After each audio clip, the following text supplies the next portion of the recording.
and we're back. And what happened last week, before I tell you what I'm going to quickly do to retcon the end of last week? I'll take it first. You as, slag! as the actress said to the bishop. So this mission was running in parallel to the mission to the abandoned or the space station, given off the warning signal, the SOS signal.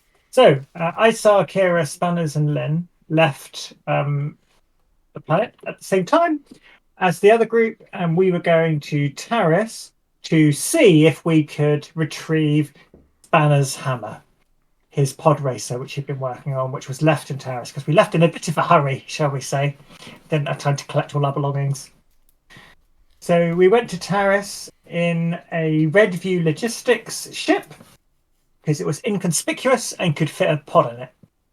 And so Kira flew us there, and we weren't really bothered by the customs space station on the outside of the planet. Because we fitted in, because there were so many Redview Logistics ships going down to the surface, so we didn't look suspicious at all. So we were let down. We managed to go to near where we used to live, and we could see that there were tons of Redview Logistics ships leaving the planet, taking lumber. It seemed like they were retrieving lumber and taking them off the planet. Also, the surgeon's old shit was also being catalogued, collected, and taken off planet as well.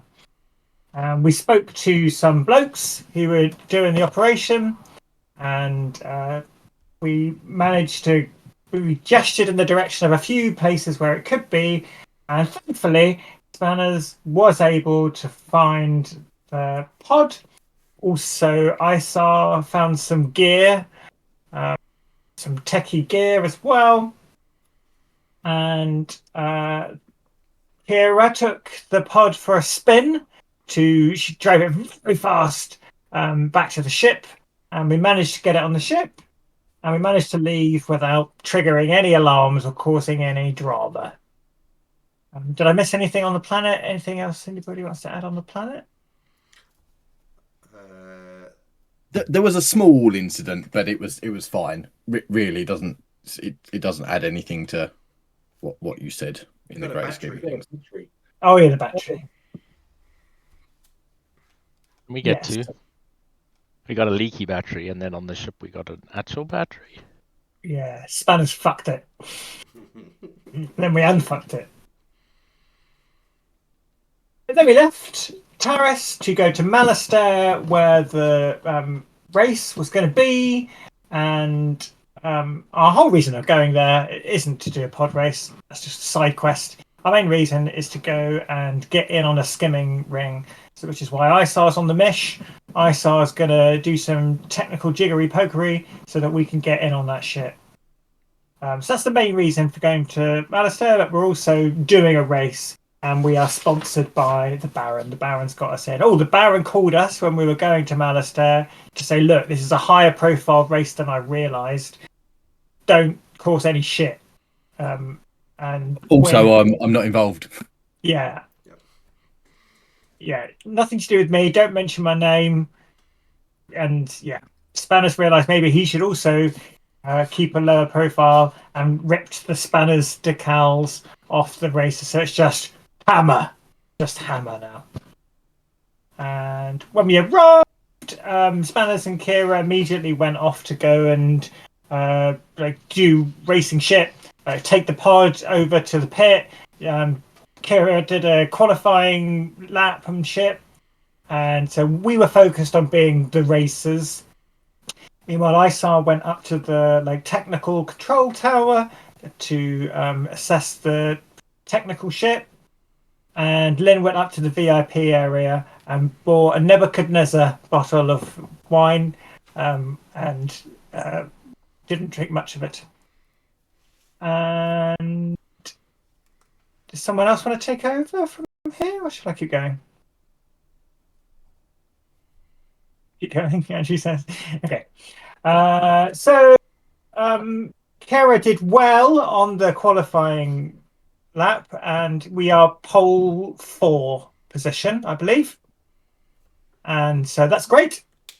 And also, Spanners and Kira have adapted the pod so it's suitable for her now. It's actually like, more tailored for her. And Spanners and Kira seem to be getting on better now than they have in the past. Less bitching between them, so that's good. ISAR did some great work identifying areas where we might be able to tap into the skimming ring.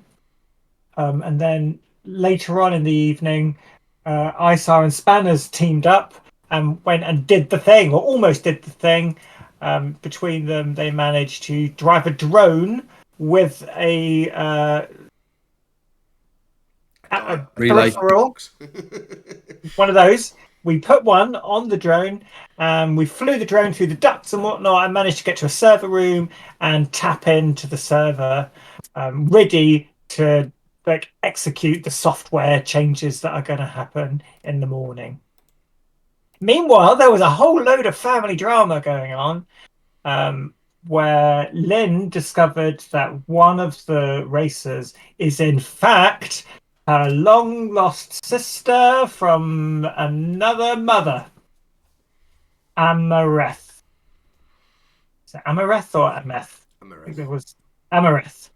I think I spelled it different 3 times. Don't blame me. Amareth.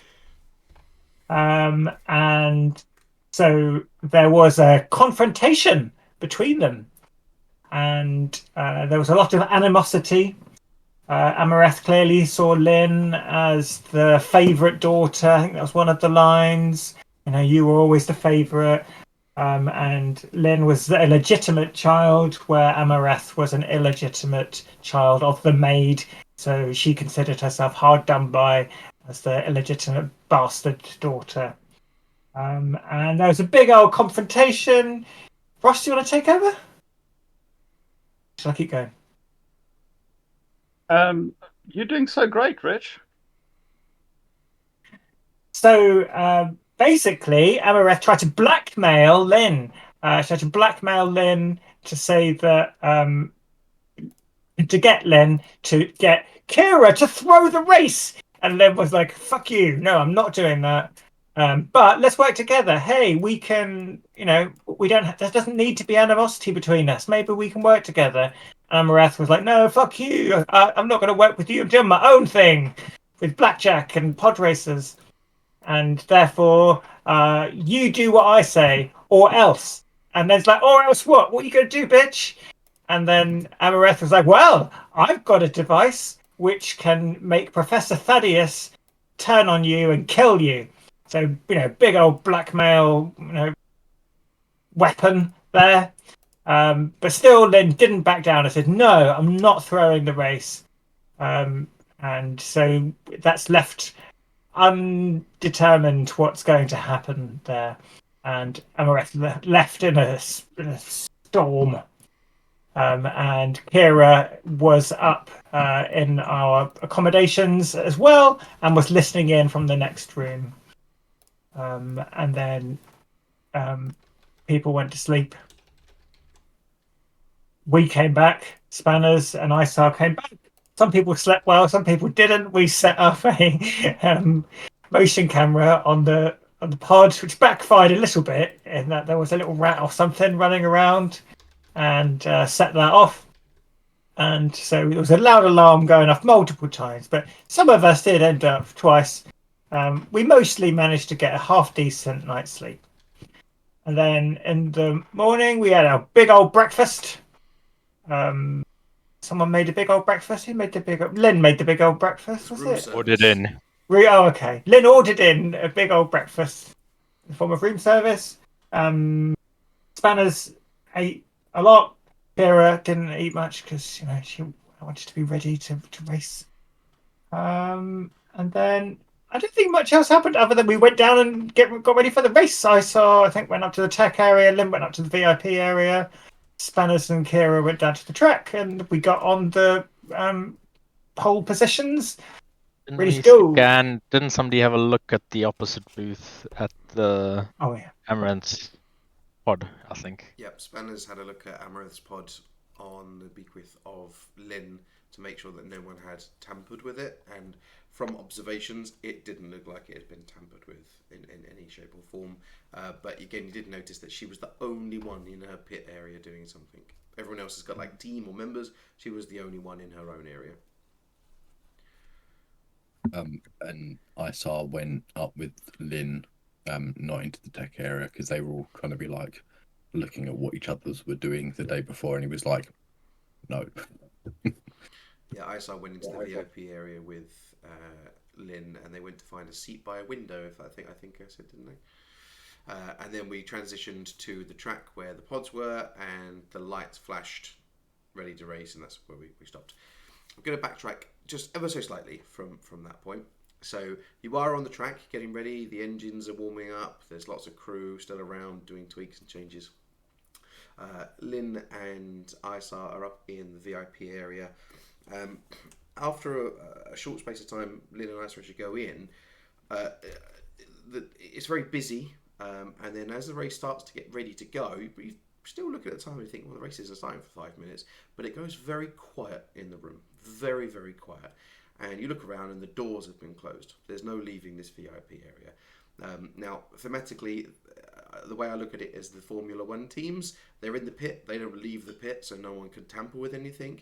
And it's at this point that they advertise that teams are now allowed to bid, but there's no direct communications between you and your pit crew. So, for example, you can't bid and all of a sudden Spanners goes, oh, well, let's fake the loss and, breaks the thing. And I'm going to come up with some odds in just a moment for that. So in terms of communication, let's say that there's some form of signal jammer in place and you can no longer talk between the VIP room and these guys down on the pit. That was the only way I thought I could do it fairly. Yeah, but can we just before that, can Lynn have just had a little conversation with Kira and just been like, Sure.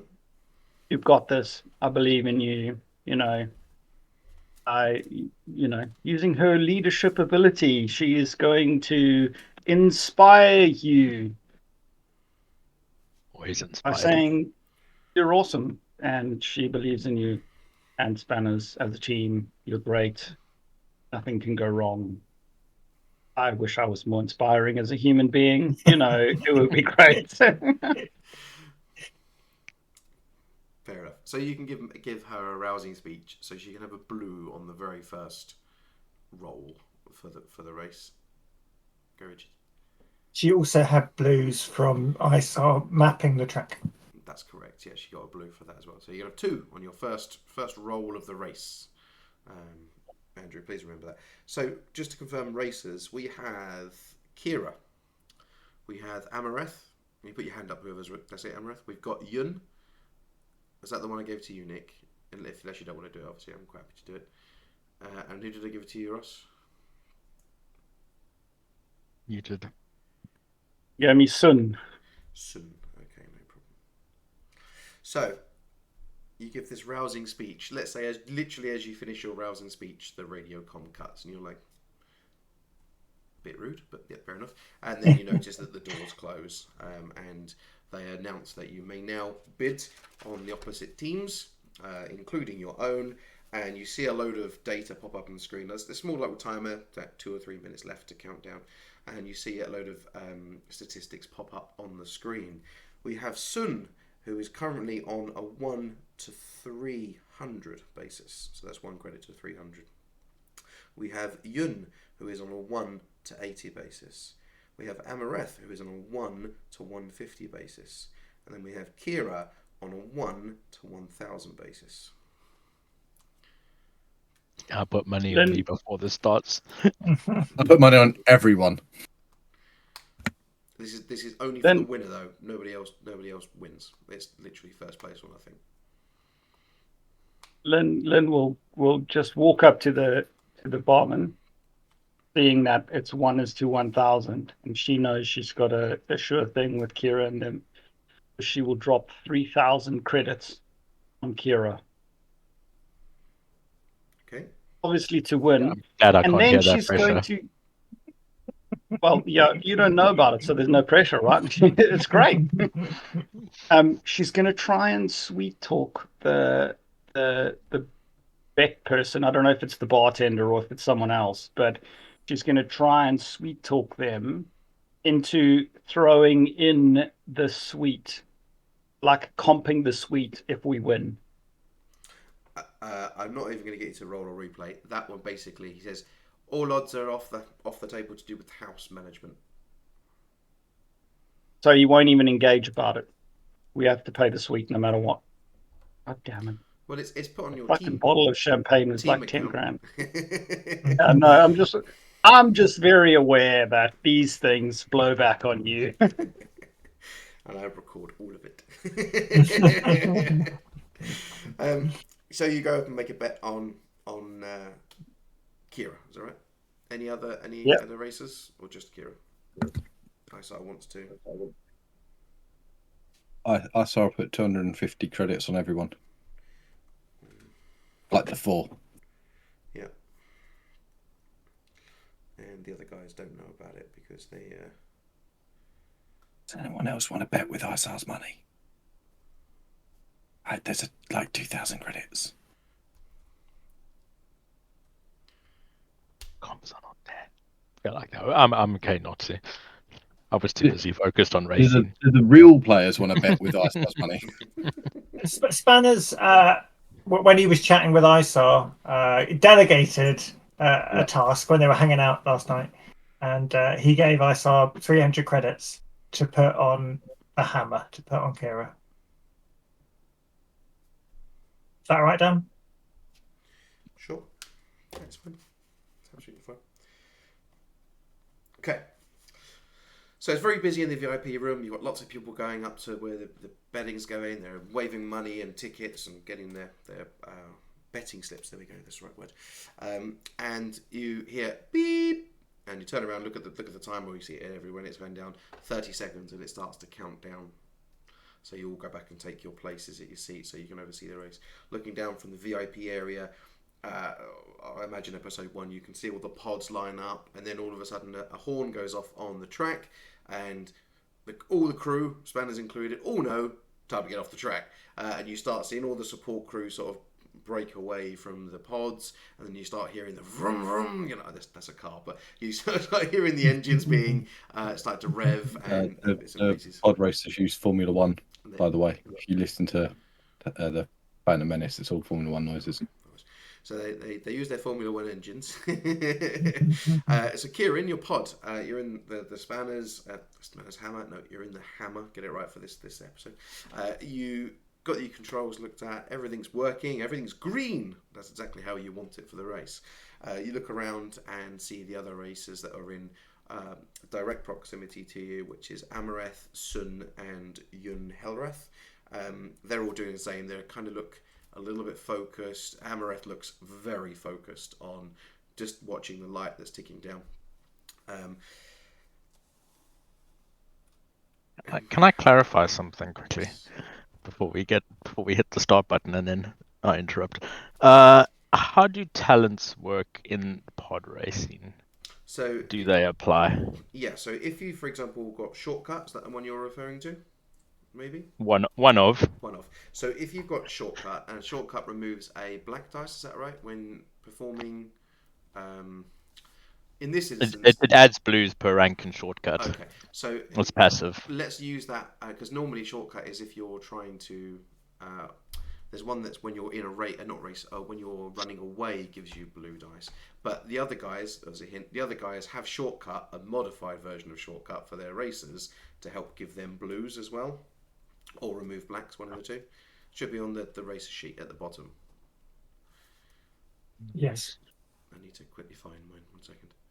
On the races, sorry, what are we looking at? No, you won't have it. So on oh, okay. Yeah, so on the racers, they have. I'm going to move that to that. Field jockey and shortcut. I've got.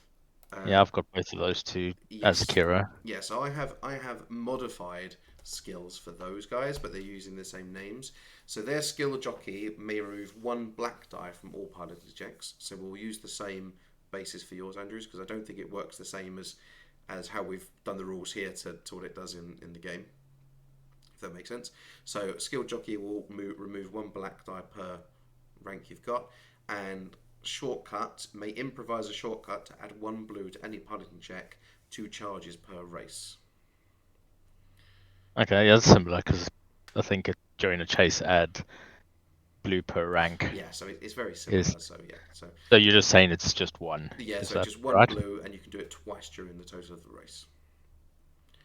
So 2 for shortcut, 2 for skill jockey, or like Let me just ping you this because this will make it a lot more sense to, Alright. to what you're reading. But if he's got 2 ranks, does he get 2 blues? Well, theoretically, the skill is different because it's actually if you're in a chase, not. I mean, this In is a a race. form of chase, right? Well, You're I guess chasing if the you're lead being- position. If you're being chased by someone, yeah, I guess so. Well, we it are. does. Well, it does say to catch or escape. I am catching if they're ahead, and I'm escaping from the ones behind me. Exactly. This was supposed to be simple. Don't break it. Let him have his cool pilot skills that are applicable. Okay, he can have his cool Wait. skills. Wait until I break out IG training, Caribbean turn, and second chances. Okay, fair enough. So I've just sent you. But he's got loads of cool piloting stuff. So let's nerf some of them. I'm happy for you to like Nah. say like you can't do that. But it doesn't mean I won't try. No, I think there would be some rules in pod racing saying you're not allowed to do this and not allowed to do that. So I think some of the skills may not apply. I just pinged you the thingy, so I've put in the abilities at the bottom for what the other guys have. So I kind of think doing something similar to that would make it at least fair. I don't know. Okay, yeah, that makes sense. I mean, you've got a couple of abilities to remove blacks, haven't you? Yeah. Yeah. So racist. Yes. So their one specifically is remove 1. So if you've got skill jockey rank 2, I'll allow you to remove 2. If that makes sense. I've got skill jockey rank 1. I've got shortcut 2. Okay. Well, I'll tell you what. I'll let you do shortcut 3 times for the extra rank based upon the skill I've given the guys. So because the drone showed me all the shortcuts. There we go. There we go. Okay, so we're going to do the dice rolls for the racing all at the same time because you're tracking your own points. If that makes sense. It's the first to 10, and if that's really quick, then we'll go to 15 if we're not quite there. But you're tracking your own points. I will try and track them as well. We could use the dice roller for it. I've just added Amareth on the dice roller. And given her 15 points to win and 2 strain representing the number of shortcuts I can make. Okay. And then we can see how much each person's got. Go ahead. I don't know how to add people, so I do. Buttons. The plus sign. Sorry. Oh, you're using wounds and... Yeah. Yeah, wounds and strain. Stick yourselves on there. Do I add Kira again? Because I need to actually use my wounds and strain, I assume. Yeah, do Kira 1, and then we know that, or Kira brackets race, and then we know that's your race. I'll just do it. Kira pod. Max wounds. Right. Sorry, we said strains was shortcuts. Yeah. And wounds was? Is the number of points to win. So that's just... Oh, max wounds. 15. Okay.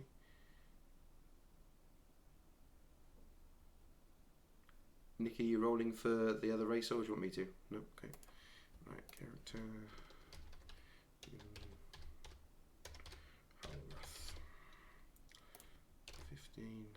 2 save. Okay. It's going to be helpful because I'm bad at names and now I can look across and see them on the dice roller. No worries. Right, so we're literally all going to roll at the same time because you're tracking your own points. You've got the rules which obviously state how we're doing it. So obviously successes count as points forward. So do triumphs.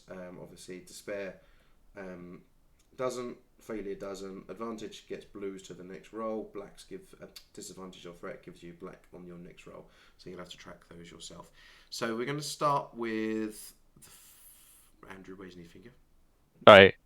Are we check? I need to know for my dice rolls on the environmental effects first. Yes. So are we choosing the track first? We'll choose the track first. And thank you for coming forward. So you're going to tell me what the first section of the track looks like. So just a reminder of this planet, where this city was. Looking to the right, it was all trees. Looking to the left, it was all rocky. And it's like a foresty, rocky terrain. So you can go with that however you wish. I'm going to make it that we're coming out of like the pits and the tunnels. So I'm going to go for a dark section. Okay.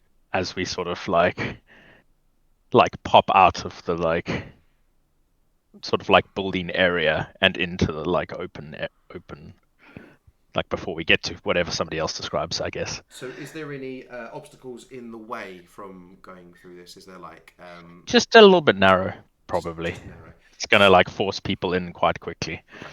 So let's make this a average check with a dark opposing, which is upgraded difficulty by 1 or 2 black die. So that's changed one of the purples to a red, Andrew, or 2 black dice.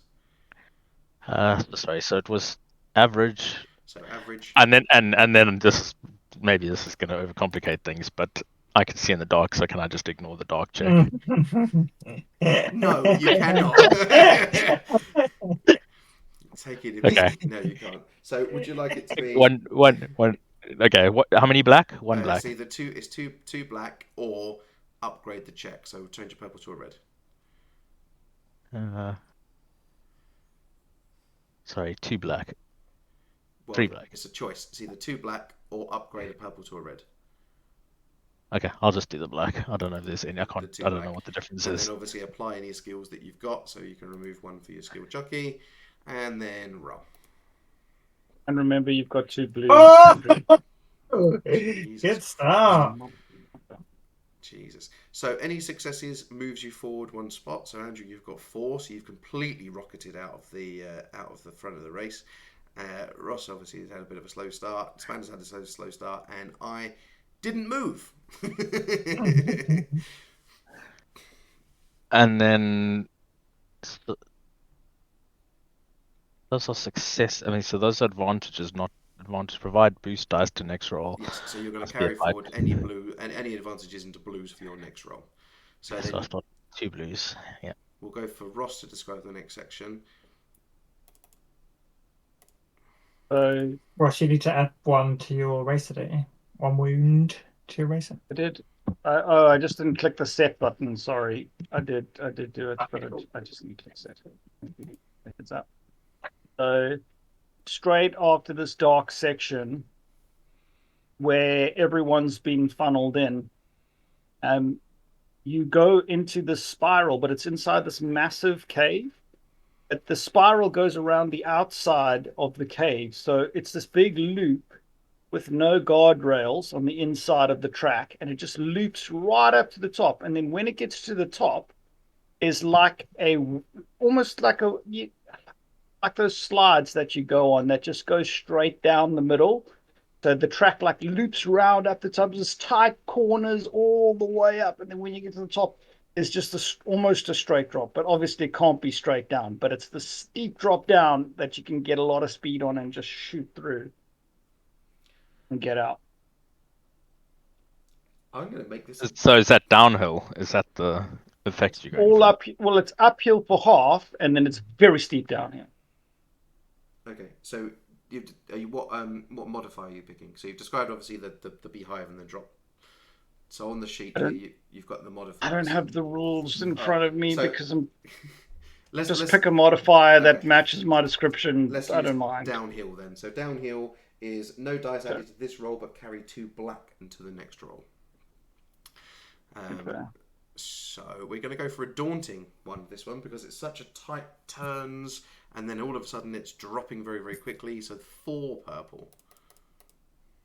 Soon is going to use a shortcut.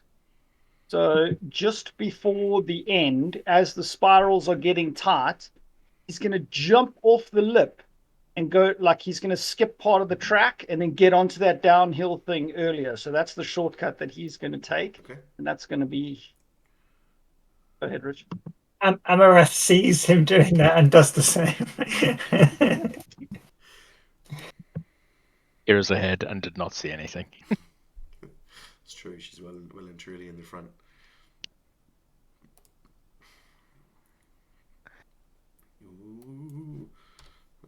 So, any successes set you forwards. Any advantages carry forward. Spanners, what happened to Amareth?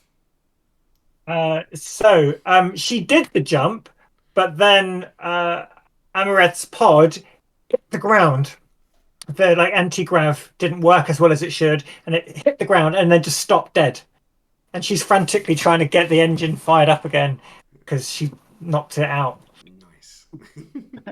Hitting a truck. Come on. So, carry forward your blues, carry forward your blacks, and you're adding 2 blacks to your next check for the downhill check. You may use Skilled Jockey to remove blacks, etc. Richard, it's your turn. Okay, so we've done the downhill section, and so we're kind of underground at the moment, I imagine, because we're going around this cave and then we've gone down even further underground. I'm saying we're going into a cavern at speed, which has magma in it. There's like bubbling magma, which we're speeding past. So we're now going to suffer the heat as well. Plus, the heat superheats your pod, causing you to cover your face as you go through the section, and have 1 black dice to the next roll. Does that mean this roll or So this one? Yeah. Sorry, yeah. Okay, so it's 3 blacks for this one. 3 black. And So I discard 1, and I'm going to discard another for having a blue, which I carried over, a boost, which I'm carrying over from my previous one. Once she gets going, she gets a boost from the advantage. Okay. So one I black. don't think you cancel them out though. You no, you just don't. roll No, both. you roll both. Yeah. So you're going to carry forward a blue. Oh, So you'll have and the black. 2 blacks, 1 black for the heat, so that's 3 in total. You can take 1 away from Skilled Jockey, so that goes down to 2 blacks in total. And then we're going to have a hard check for this one because we're going out of a darkish tunnel into a glowing filled cavern of fire. Okay. Pretty So steady is going. still jockey every time? Yeah. Yeah. Okay.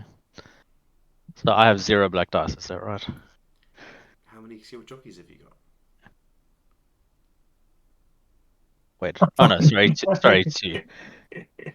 So you take 2. Sorry. Shit. No. Sorry. My normal check has a -1, Yep. and skill jockey. So I left with 1. Sorry. Yeah. Oh god, this went horribly wrong. This roll, didn't it?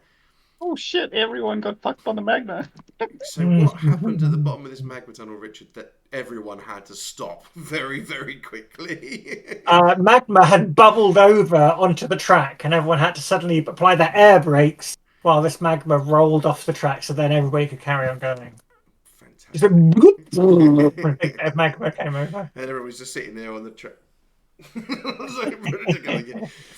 Okay, carry forward your blues, carry forward your blacks if you had unfortunate blacks, like most of us. And I am going to describe the next one for Yun.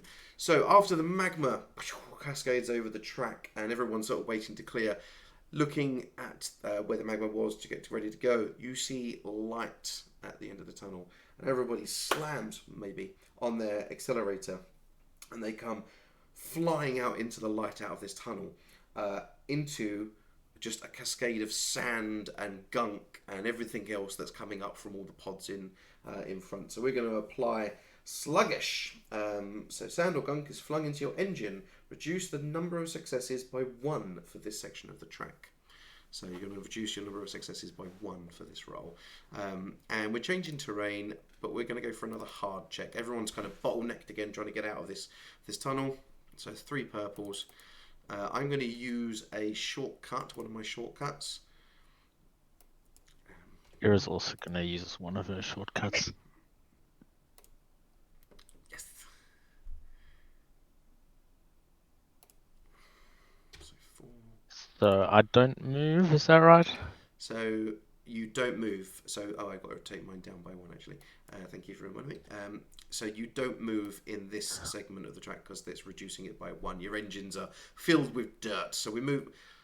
I say you're not moving. You're still technically moving because of the race to keep it going, but ultimately the engines. You're not changing You're position. not saying, position. Yeah. So we all come careening out of this tunnel. There's sand and gunk all come up into the engines. Everybody sort of slows up and backs up.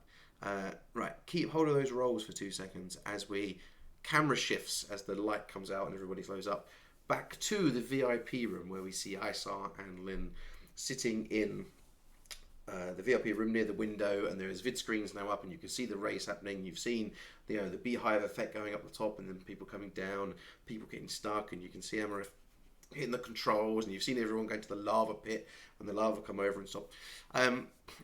And while you're watching the vid screen, this shadow just appears over the top of you, Lynn. You know, like someone standing in your light.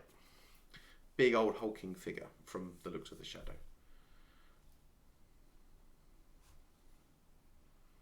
Well, The other daughter. I was not expecting to see you here. oh shit. This is my dad. Oh shit. Hello, father. What are you doing here? Business, my daughter. Business, of course. Always business with you. Business is everything, daughter. I know. So what business do you have here? These. He points at some security guards around the place. You've seen them throughout your time here. Blue Star Enforcement. He points towards them and he says, These are my men. I got the security contract for the race. Stop lying to me, father. It is beneath you to attend an event like this unless you have other business. You would never stoop to just checking in on the security.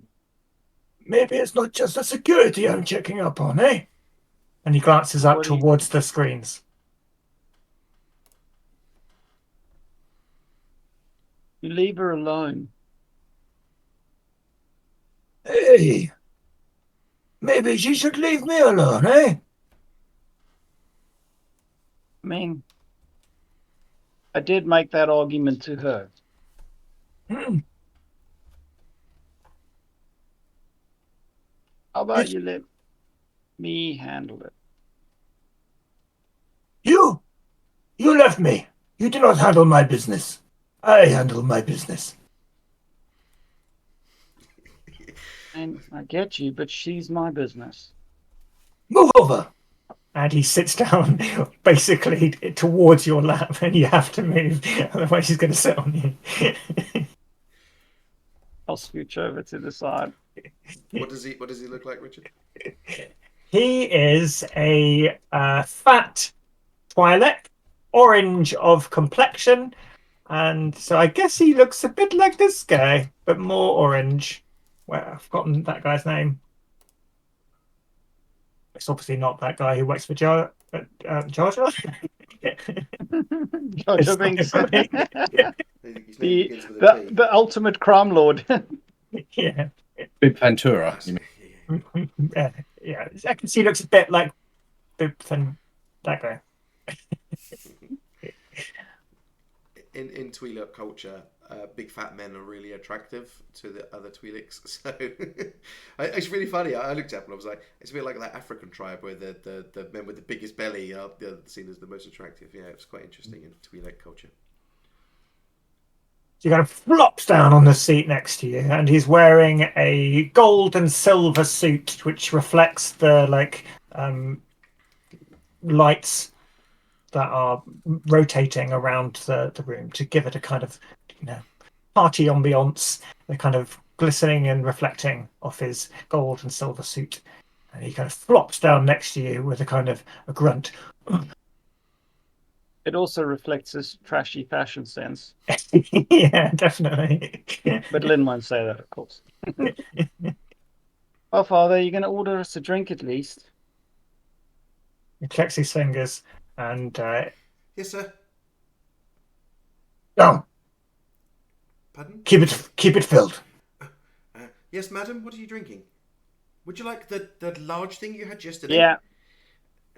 To your race account? No. She looks at Redden. I know his name is Redden, but she looks at the Twi'lek sitting there and for confirmation. Yes, sir. And a glass, sir. You see him push through the crowd, and he'll return in a few minutes with a large, oversized bottle and the ice cream. I saw you sitting at the table with us still. I was like, I don't know, maybe opposite. I imagine these are like those round booths that never stop, and he's just gone away. He's like scooching himself bit by bit like that around, and until he's on the next booth. and sitting with strangers is far less awkward than what's going on here. Can I have Nick, please, a daunting computers check? Well, this is it's not daunting because of the awkwardness. It's for the imaging. You screwed me over, Dan. Hmm? I was going to be using my awesome feat to boost Nick's abilities. Oh no! Fuck me. I knew I exactly like what it. was going to happen. Ooh, sneaky bastard. What we'll do is we'll do Nick's check, and then we'll shift the camera with that awkwardness going on back to the race, and we'll do a couple more things, and then come back and chop and change. Nice. I saw. Now, I would argue, because I don't know what the thing is that you're saying is really difficult because, but I would argue that would instead give me black die instead of making it daunting.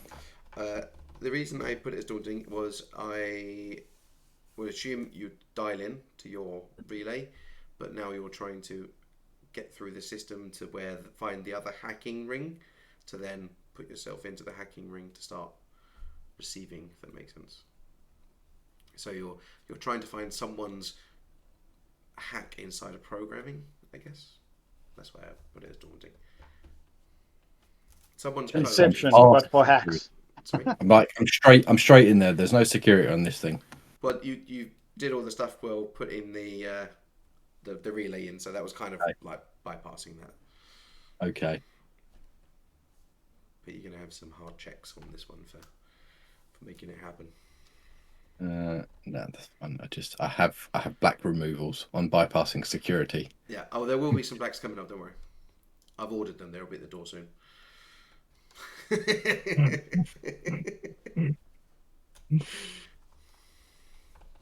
Okay. So you're rooting around. Spend it. Go on. Destiny.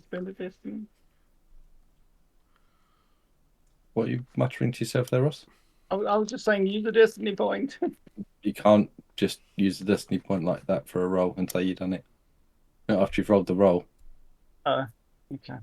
Can I add stuff to a roll with destiny points? I can't remember. Can you add a success on with a destiny point?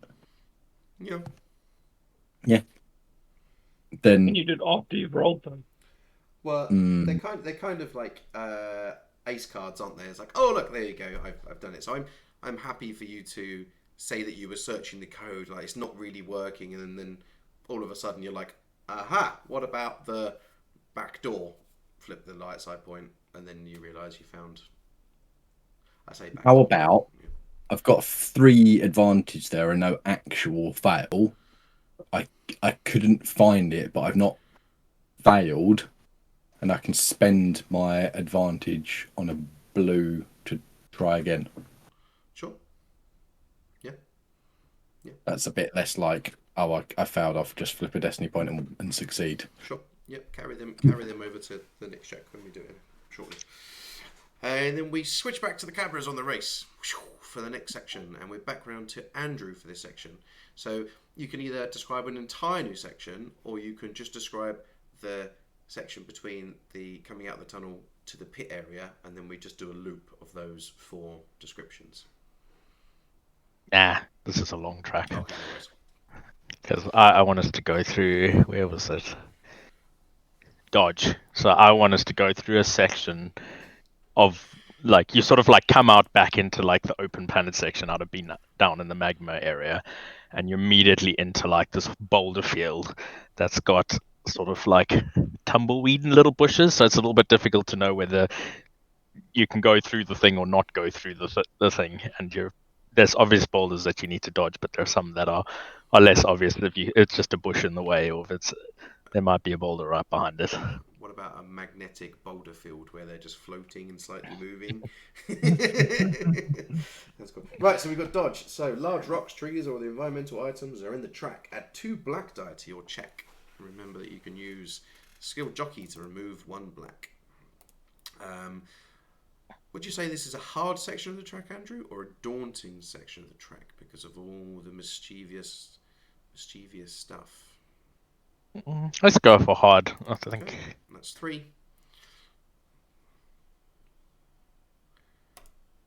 Oh my gosh! What an awful roll!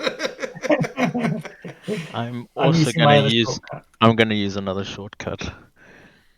Yeah, I mean, no. Nice. Okay, so update your movements. So Ross is going 1, 2, and 2. Carry forward any blues. Carry forward any blacks. And then we're going to go into. Got 3 blues on this one. And then we're going to carry into the next section by Ross.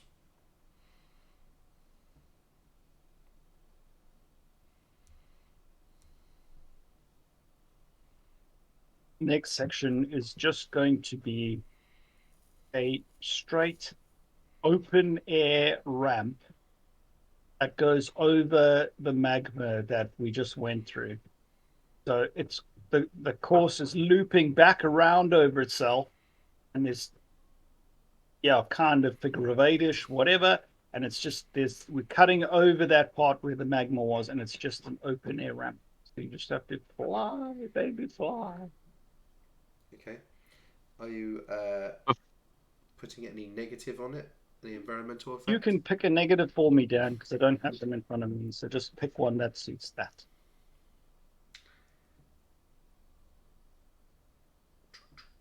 You know what lots of magma generates, don't you, Dan? Heat. There we go. Yes. No. Well, also that. Dan, You were going for electrical interference, weren't you? Sure, let's do electrical interference. We might not be able to use it at the time. So electrical charge influences your controls. Increase the difficulty by 2. So 2 red. So do you think this is a hard section of the track, Ross, or a daunting or easy? It's daunting. So it is a daunting 2 section. red, 2 purple. Red to purple. Sorry, can I just clarify something before we do this set of rolls? 10 or 15? Let's go for 15 because you're almost at. I just need to know. I'm not expecting to go anywhere on this particular turn, but just to be So when I sure. tested it, originally I'd done 30 points, and I thought, it's far too long, 30. So I dropped it to 10 to 15 and tried both, and I got there reasonably quickly. So I thought 10 to 15 would be. So we'll do 15 because you're at 8 already. So let's see if the rest of us can actually catch up at all. No. What an awful roll. Oh, a despair. Oh, fuck.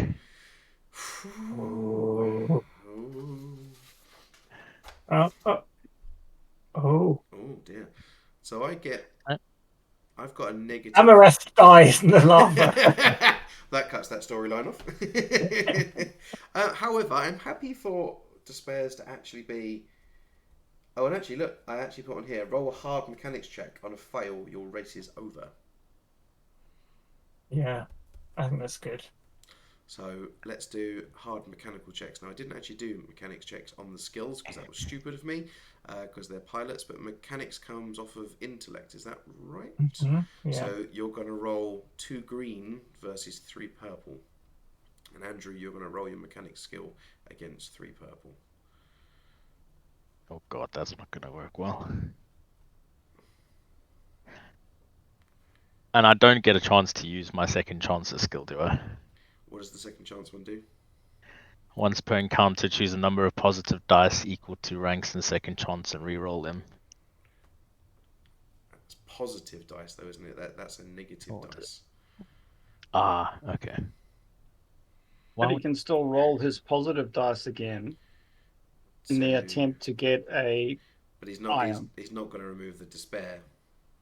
But he might but get. he could get yeah. That's true. So go ahead, try that. Or first. do you want to keep it for your mechanics roll so you don't totally fuck the pod racer? Yeah, let's keep it for that, maybe. Okay. Sorry, I need to find my mechanics check. I think it's Amareth pretty on green. her mechanics got 2 threat. Now you wrote on a fail your race is over. Not without a success your race is over. Correct. Yeah, I think she'll miss a turn trying to get the pod going again. I think that Okay. seems fair, rather than just out of the race. Uh, Well, this section ruined everybody. Hey. Nice. So you managed to don't go any well. turn it off and on again. That's it. Yeah. So I don't have good mechanics, so thematically, we all get over the jump for the purposes of the race and nobody dying. But your pod dies, and then you sort of give it a kick and manage to get it started again, so you can roll on the next roll. I didn't But progress. he still moves forward one, right? Because he got a success. Yes. Okay. So he'll still get that one. I didn't move. and I still get the blue, right? I Yeah. should have. Yeah, any possibly advantages or threats, they all carry forward if you're still racing for this turn. So 1 blue. So over to Richard for this turn. Obviously, I know you're not technically racing this, rolling this turn, but So we've just done a jump. I want to go easy on us because I had a hard time recently. I have an idea if you want. Yeah, go for it. So you come over the jump, and because we're going around basically a figure of 8, the next section is an absolutely colossal hollowed out log, and it just goes down.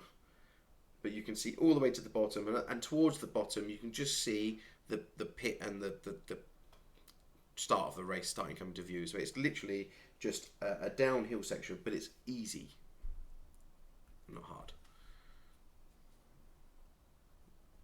So that's one. Is that okay? I'm gonna use my last shortcut. Was that all right, Richard? It was just something I come up with. Yeah, that's good. That's good. Yep.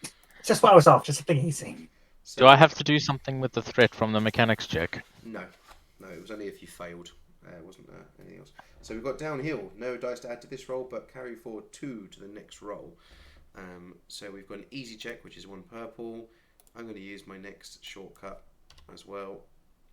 Set. Go. Oh, 3. 6. Jesus Christ, look, I've got to carry forward.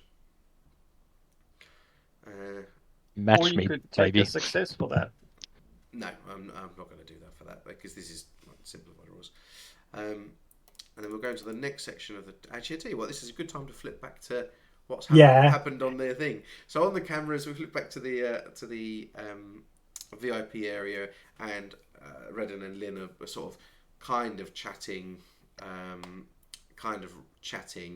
but look up at the camera and just see Amareth's pod like ditch into the dirt, and then you can see her sort of kicking it and trying to get it go again. And how does Lynn feel?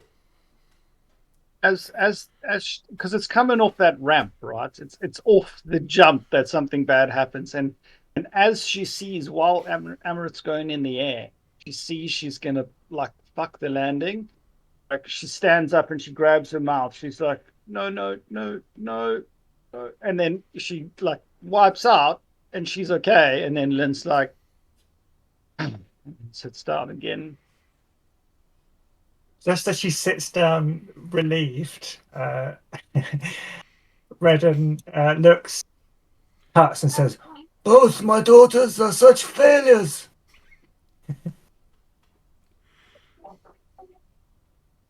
Well, you had 2 chances to get it right, and you fucked it up both times. I cannot be You know held what else? responsible.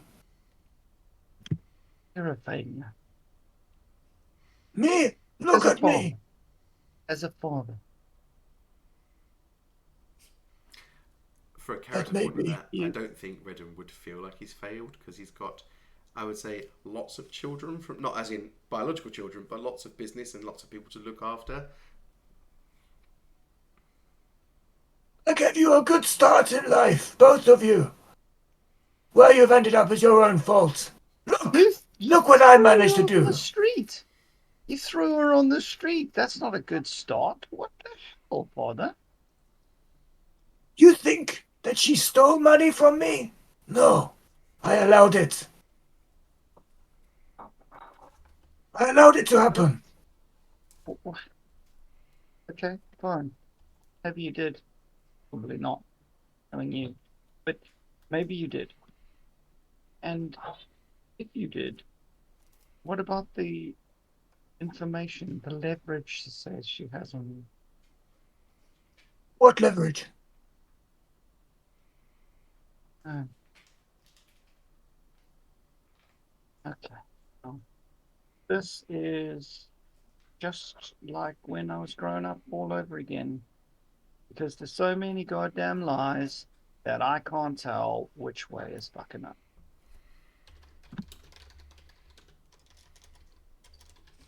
So that baggage is just vacating the room. Tamsin's talking to her. Now, why are you here? That's what I want to know. I am friends. Oh, sorry, you don't understand that concept, right? So let me put it to you in business terms. It's like a very close business friend that you're willing to float on trust and faith that they are going to, you know, help you along the way at some stage in your life, you know, except for the fact that I do this without wanting anything in return. You wouldn't understand. Anyway, a friend, yeah, you haven't heard the term, I don't know. My friend, Kira, is busy winning the pod race. Yeah? And who's the egghead? And he gestures over towards Isar. I saw that egghead sitting with you. Asa is our. Ooh. Just fucked it. I wasn't going to say his name. I was intentionally trying not to say his name, but I messed it up now. Oi! Asa. Isa! Come here! No, Father, I don't want you meeting Asa. Leave him alone. I want to know what you're up to. Just leave him alone. What's your problem? He gets nervous around other people, Father. His comfortable space is in the electronic space. So he is also a friend of Kira and mine. He wanted to come out and support her too. So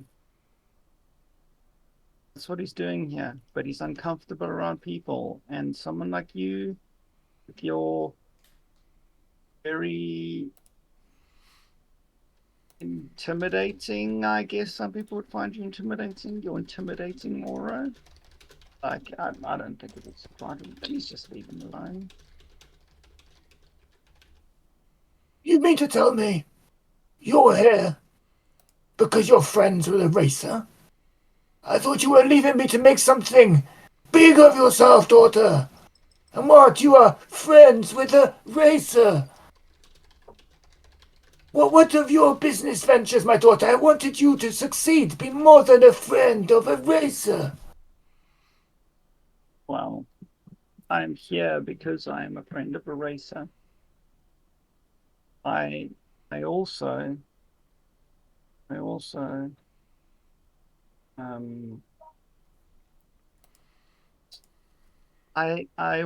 have had some setbacks in my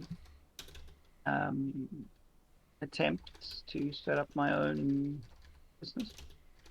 Yes. But don't worry, I haven't given up. I told you I'm going to make something of myself, and I told you I'm going to do it without your damn help. I'm And I not told seeing you that.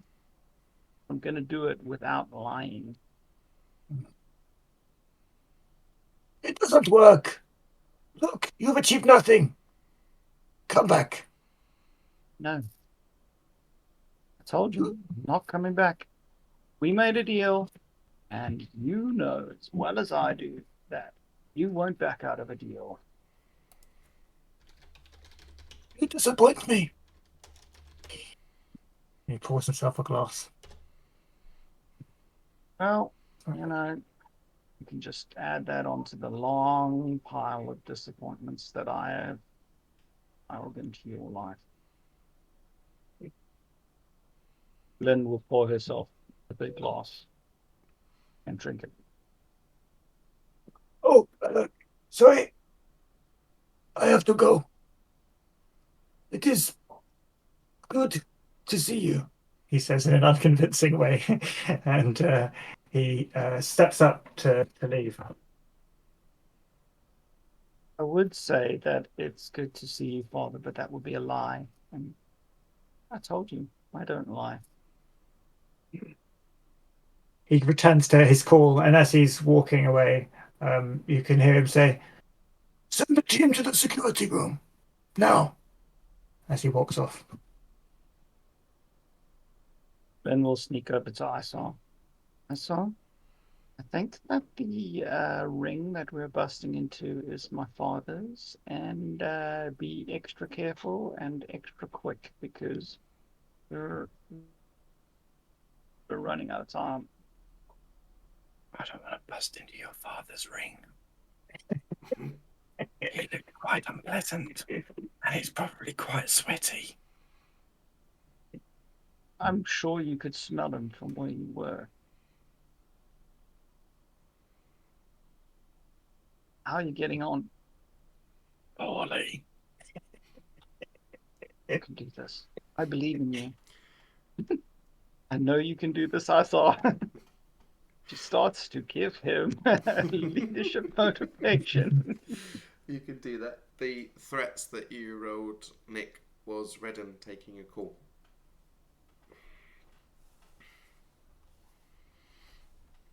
Back to the race. So we're just going down a large, hollowed out log, and we come to the bottom for Richard now because I took his turn with the. Okay, so we've come racing down really fast, and I'm going to say that because we've come down at some speed, we're actually going to kick up some dust at the bottom as we come out of the log. So I'm going to impose that one. Sluggish. Sluggish. Okay, so reduce your successes by 1. Nice. So carry forward any of your successes, not successes, advantages from last time.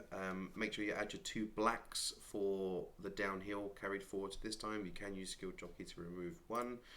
And do you think it's going to be a hard section, Richard? Easy section? Average? Easy, Okay, definitely. nice. Yeah. I see what's happening here. Amareth's last actual drive, she had something. Sorry, she had a threat, and then it all went to shit. I would say she's only got the 2 blacks from downhill, not anything carried forward, because she stopped, didn't she? And then it's gone again. So we'll just have the upgraded speed. Okay, ready when you are.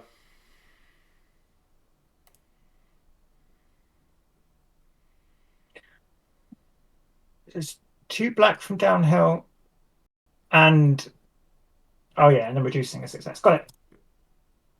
Oh, everybody's moving in this section. Oh, Ooh, nice. So what we got? 4 from Ross, 3 from Andrew. Look how close you are, Andrew. 2 from me because it's -1. Oh yes, yeah, good point. Thank you. So 4 from me. Oh, I've caught up. Ooh, ish. I've caught up ish. And 3 blues to carry forward for me. 1 blue for Ross, and into what I think might be the last section of the race, over to Andrew.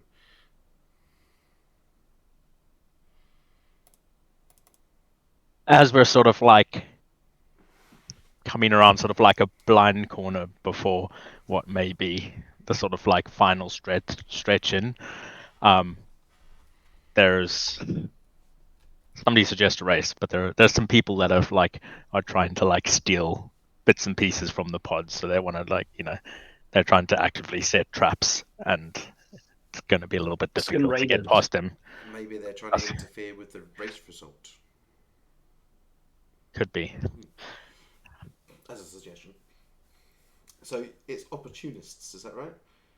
Opportunists, yes. So what are you going for with this section of difficulty? Is it flat and easy, or is it you've got to try and dodge some? Well, it would have been flat and easy, except there are all these people with their traps. Like maybe they're launching some nets. Maybe they've, I don't know, got some electrical, like those big cattle prodding things to try and like. So I'm gonna say they're it's actively interfering with the races. yeah. So I'm gonna say it is average is 2, hard is 3. average. Let's go for average, and then it's going to be upgrade like The detached average, and then obviously the opportunist will make that more difficult. 1 red, 1 purple. Ooh. Now I didn't work out what would happen in a tie, so we'll see what happens. If it happens. Oh no, I didn't go anywhere. Hold on, I just need to... Oh, I don't have any carryovers. That's not good. And I have nothing else I can use. Oh! Nice. Russ? Fuck yeah.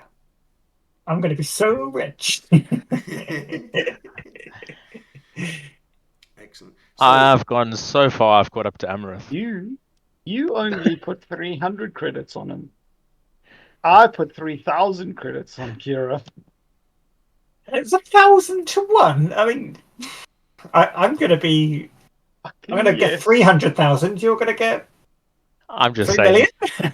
3 million credits. You should shower your lovely hotshot pilot with greatness. So, how do you win the race, Kira?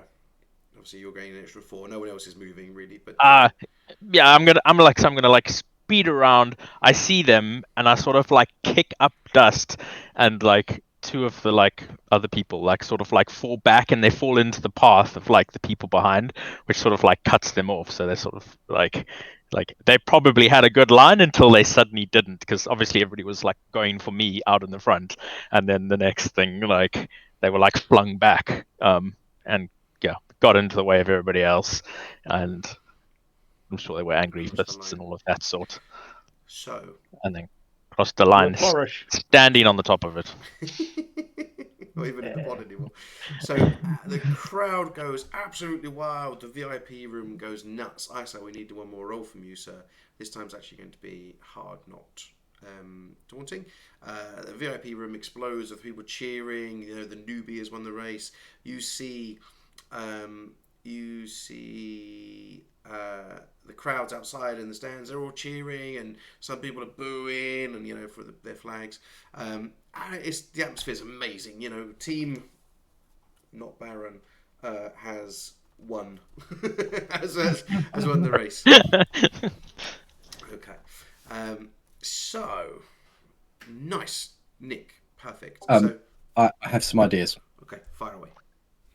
So I find my crit is that I actually write it into the core ring skimming software. So even if this relay is removed, it actually connects to their core HoloNet feed. So it's if this place was bombed, if this planet disappeared, it's in there. The threat, which I kind of plan to do anyway, so it kind of works, is I've digitally signed the core code that is hidden in there. If it ever gets found, it's signatured with the Baron's signature, not Isar's. Okay, no worries. So it's actually digitally signed, rather than being like, oh, this code kind of looks familiar. It's digitally signed. Okay, no worries. But with the Baron. No problem. So you... maybe it uses his API key to feed back to for his skin. Yeah, so I mean, he's gonna want it to go to a bank account somewhere. So maybe the bank account details you put in directly lead to the Baron, not around the house. A shell, yeah. So you, just as everyone starts to cheer, you're like, oh, and just put the code in and go, right, perfect, this is all sorted.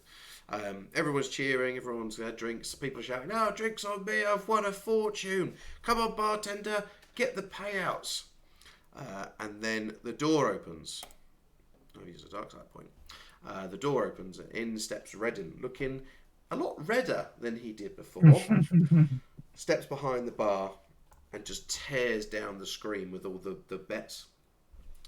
And he shouts in his voice, "Bets off! Somebody's fooled with the system." This isn't unique, this is something else. "All bets are void." And he starts trashing the bar. And you see his enforcement guys come in and they're stopping people from trying to hand over tickets, and they start wrecking the place with everybody else. And then after a short while, when he looks very satisfied, he leaves. But he's just providing security, so I obviously just put in a report to the police, the Financial Conduct Authority, that he's interfered with no, what is it? Not the Financial Conduct Authority, the people that all the Yes, gambling yeah. stuff. Oh, okay, yeah. Gambling Authority, whatever they called you. Go ahead. But they've torn it down, and you can try and speak to the barman. He's just like, "He controls the bets. I've got nothing. There's just pieces of paper." Well, you can give me my 3,000 credits back, please. "I don't have them, sir." Madam, sorry. Looked at you and said, "Sir, I don't have them, madam. They were taken by the team and put into the betting. I don't have them. I don't have any money. Actually, I do need to settle up with you regarding the champagne from yesterday and the room and the breakfast this morning." You bastard.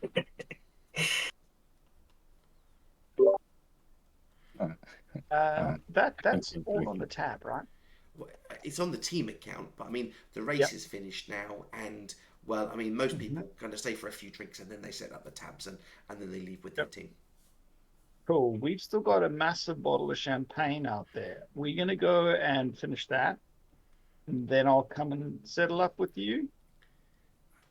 Okay, that's fine. Yeah, I mean, that one was... Actually, I don't think he even paid for that one. Oh, he's gone, isn't he? Well, if you drink it, madam, I'm afraid you're going to have to pay for it. Okay, no, you can have it back. We're done. Okay. Thanks, bye. And she Half just price walks out. drinks, half price. Sorry, Nick, you wanted to say something with us. I interrupted you. No? Okay. You two, down in the pit. I'm pointing to you two because you're both on this side of the screen. You come back in on the hammer into the pit lane, and everybody's cheering. All the crews are cheering. You can see that some of them are quite solemn, but going, good race. And a few people say good race, and good bit of engineering that hammer. Who made it? Oh. He sort of points to Spanners. Spanish just kind of run waddling over. And whoever was talking to them, I'm just gonna walk pass straight up to Spanners and actually for the first time have some sort of physical contact with Spanners and be like, "That was amazing. Did you see how I managed to get it to go through those sections? Oh, the power, so responsive. You were amazing. You did a good job." "No, you were a fantastic racer. You did so well." And he puts all four of his arms around you and gives you a really tight hug and then pats you on the back. And he says, "We make a good team." We do. During your hug, one of the racers comes over, Yun, who was very close behind you in points, and kind of just parts you, your hug, sort of... when my child, anyone who's a child sort of pushes himself in the hug and you have to part. Anyway, they sort of just push you apart. And this is the really handsome human, and he looks at Kieran and goes, "Good race. Could use you for Team Rancor, Team Rancor. Yeah. What's Team Rancor? It's more. It points to the really shiny pod with the flying Rancors down the side. Doing the superhero modes. Hey, you thought about racing for any other teams? He's completely shut you out, Spanners, so back to you and everything. I might do, but I want to celebrate my success. You give me your digits, and I'll give you a call once things settle down. He sort of pats himself and goes, "I haven't got my comm code," but then he kicks and hits the hammer. Yeah, good bit of kit. And then you hear him walk off to his crew, going, "How did that piece of win?" and after that, you see Amaranth sort of come past you very slowly with the pod, actually into the pit crew area where her pub was, and she gives you just a curt nod, Kira. Parks up her pod, starts taking it apart for transport. That's what she starts doing immediately. Spanners will go over to her in his best, like, placatory, conciliatory tone. Will say, "Good race, good race. Here, if you ever wanted any tips, I could give you some pointers for your pod if you like." She sort of looks at the pod and looks at you and goes, "I made a mistake today." Like, really, like, looking quite sad. I can't do sad. But it's like, I made a mistake today. Thank you. Can I have your communication details? Of course. You know what? I think I know why it cut out after you bounced off the surface. I think it's because you put the blah too close to the blah, and I think if you fix that, then I think you wouldn't have that problem in the future. And she'll look to where you're sort of suggesting, and that part's completely missing. Good spot. Thank you. And then she'll continue dismantling. Oh, did you make that monstrosity? Sorry, I can't call it anything else. Yes, that's my hammer. She goes over to her satchel on the side and pulls out this little card and hands it to you and says, "Here, this might be of interest to you. It is..." And on the card, you look at the card, it's like, "Mechanical Marvels, 1 invite to Mechanical Marvels Convention."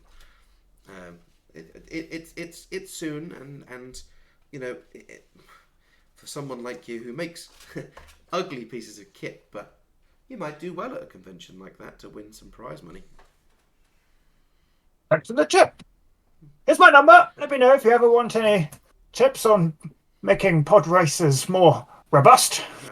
Thanks, Arms. And then she walks off to put it in her satchel, and then she continues stripping down their pod and putting it into, I say into crates, but it's not. It's like strip it down into the 3 sections ready to transport it away.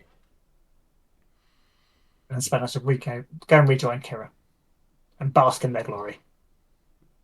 All right.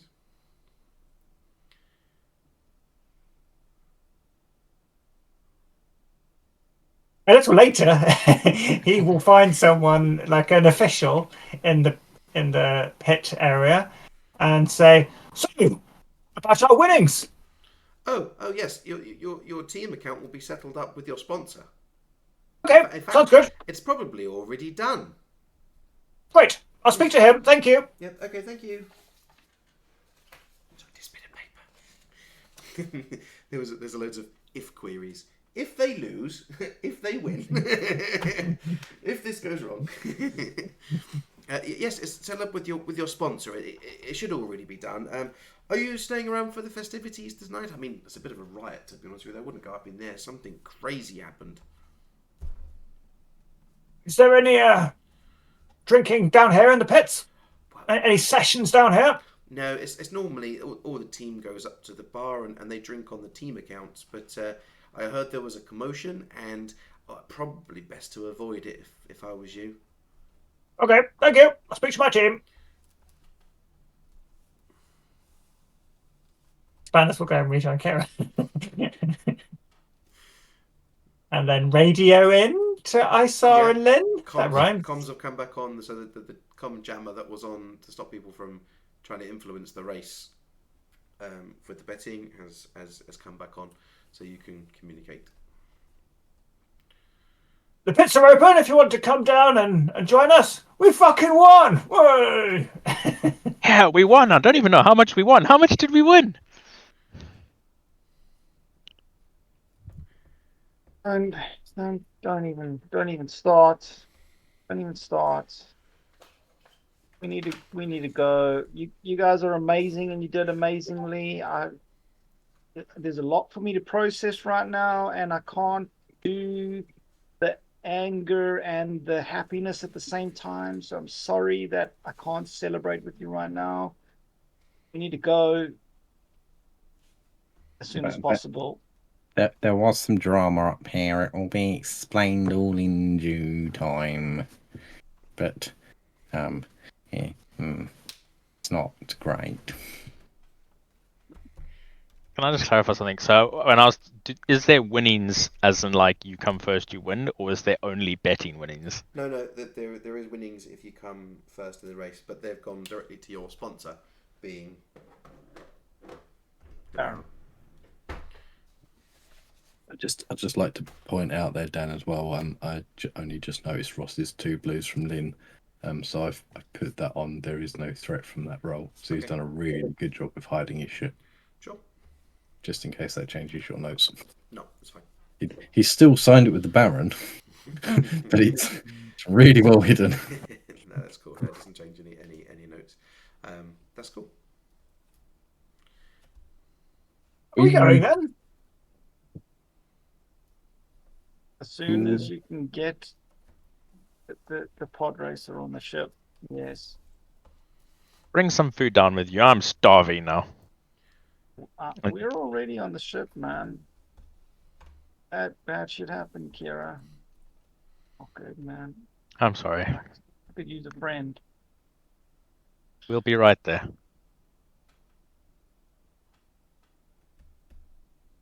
We both fitted. We both fitted on the hammer last time, right? We had to dismantle it. I think we have to drive the hammer to the borrowed budgie, and then Used okay. the cow things, whatever they're called. I've forgotten the name. Oh, We used those yeah. to transport the parts from the ship to the hangar pit. There we go, where you would have reassembled it ready for racing. So you'll have to do the same. But let's just speed through that because that's just boring of a cow walking along and what's all. So you see all the teams are doing this and they're dismantling their pods and then they're just being transported to their ships and you see quite a Green few of them. fade. Yeah, green fade. You see a lot of wave as they go off and thumbs up to you and then we take off from Manister. Should we have a drink break? Yes. Sure. Good. Do it. Go. Good, yeah.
I think the pod race went okay.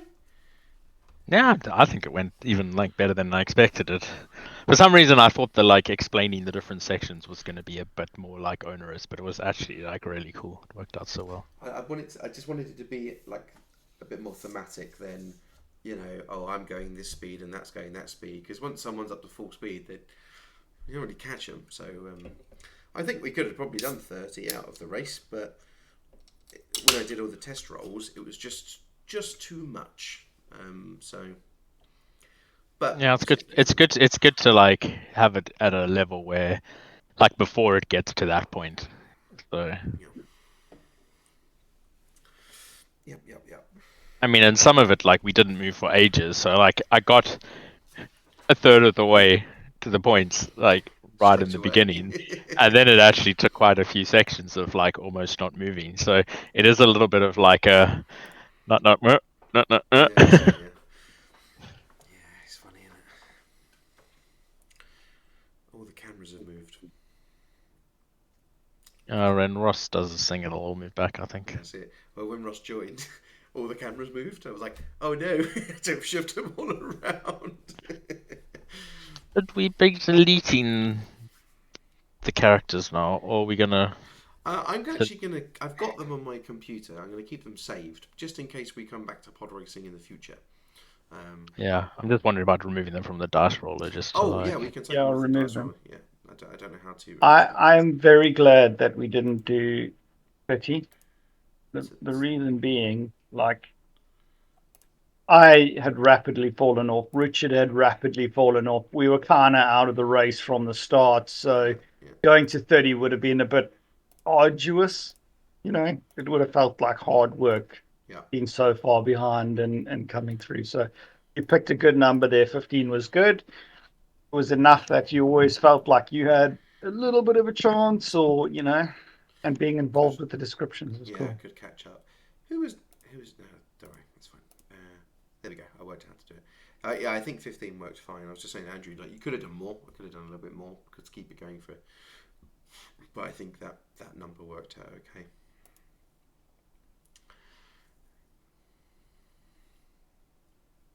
I got an email today, Dan, from the solicitor that they've got the seller's draft papers. Oh, nice.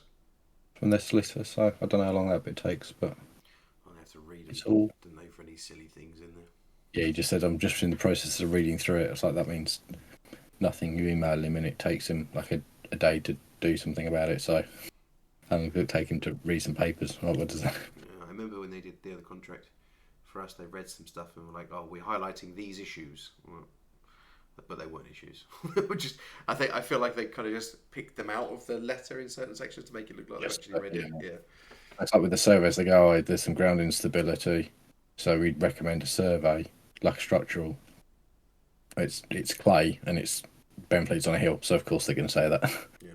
But it was built in the 80s, so it's a 50-year-old house, and it's not should be cracked. fine. It hasn't moved yet. Yeah, exactly. And you get a survey and they go, yeah, it's fine, and then it moves in 2 years. Well, tough shit. Yeah, it's irrelevant, isn't it? Yeah. I'm going to quickly grab while we wait for Richard.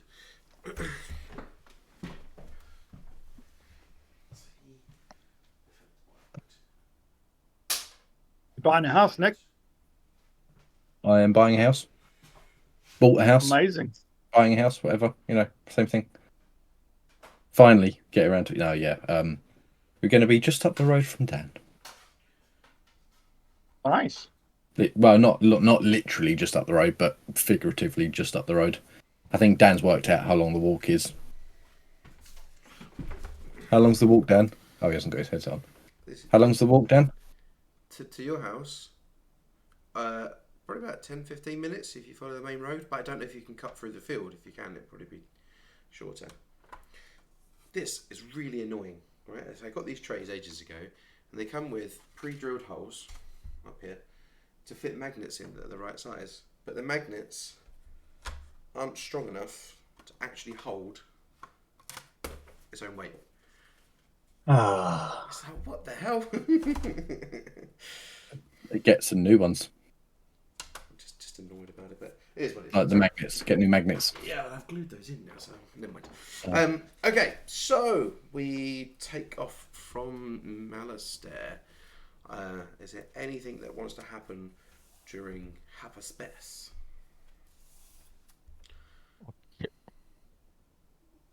You can go first, Andrew.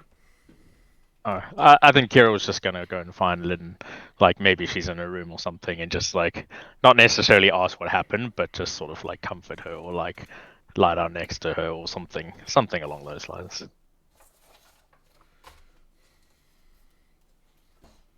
That like movie trope where she come and knock on the door and then kind of like lean on the door frame and be like, "So, what's going on with you?"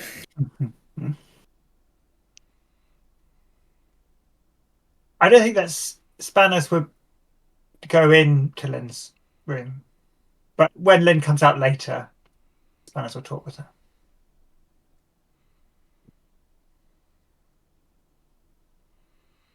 Lynn doesn't want to share. She's just comfort eating by the looks of it. Oh no, we're frozen.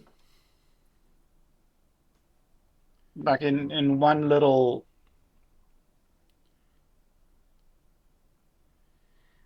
Oh dear.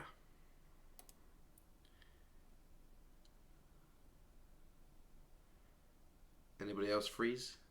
Mm-hmm. I've still got the freeze. You're about to talk about feelings, and Discord went, "Nope." Yeah. We'll have no Not feelings only here. But I'm not that, in this game. But her life's changed, so she's a bit rattled. And also she's super bummed because she thought she was 3 million credits richer. And now she's actually just 3,000 credits down. And it's her dad again who's fucking screwed her over. And she'll share all of this with you. Like, it'll take about half an hour of Kira just sitting. And then Lynn will like start talking and walk you through it. And then she'll come out and then chat to Spanos and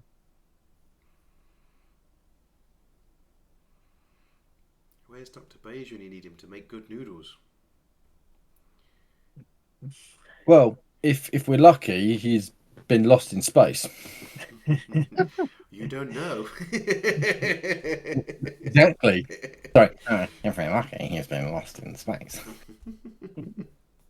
While Kira and Lynn were having their heart-to-heart, Spanos will go and find Isar and say, "So, boy, how did you get on?" Well, in the end, we got there. He's not a particularly nice person. Her dad. Oh, He's a bit how do you say it? Slug. oh, I see. Um, Oh, continue, boy.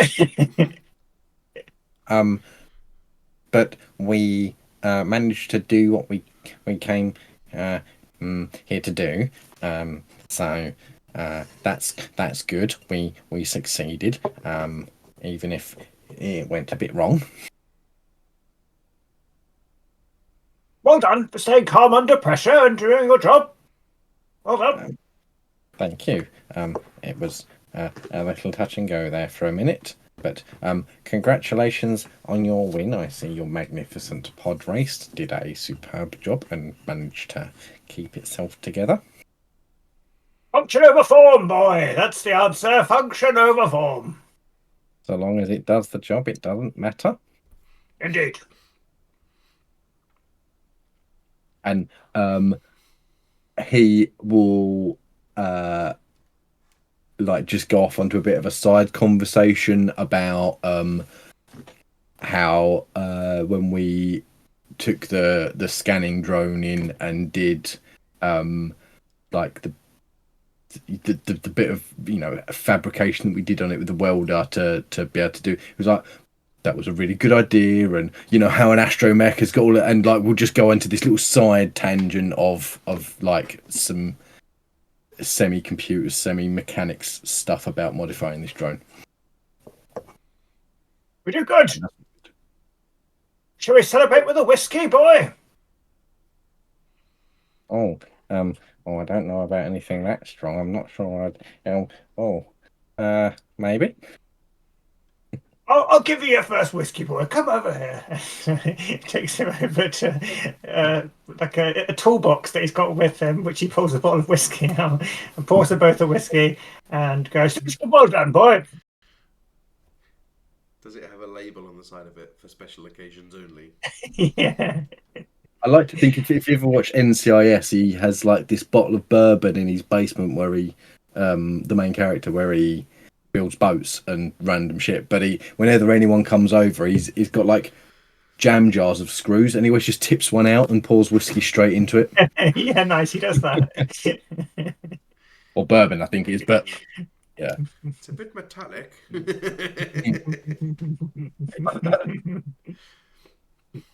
a serial killer. And they toast and sip whiskey and be nerdy together. and they have a very nice, lovely bonding moment. Yeah.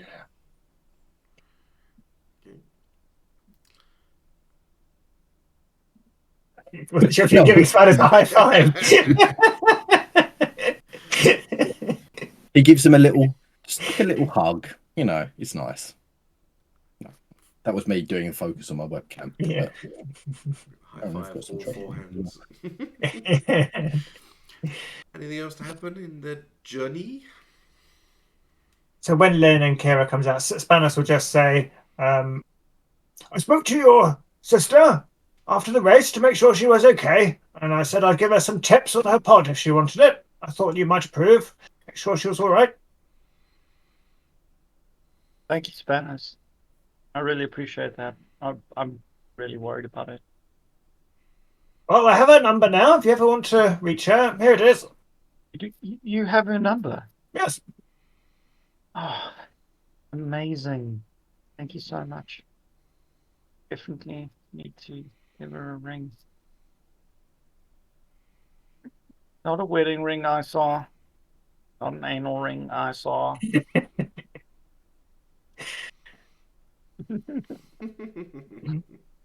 I would never say such a thing, Lynn. Why would you say such things about me? That's your sister. That's disgusting.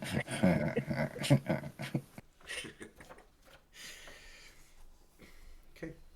But seriously, Kira and Spanos, congratulations, you two. Made a fantastic pod. Was excellent, and the piloting was great.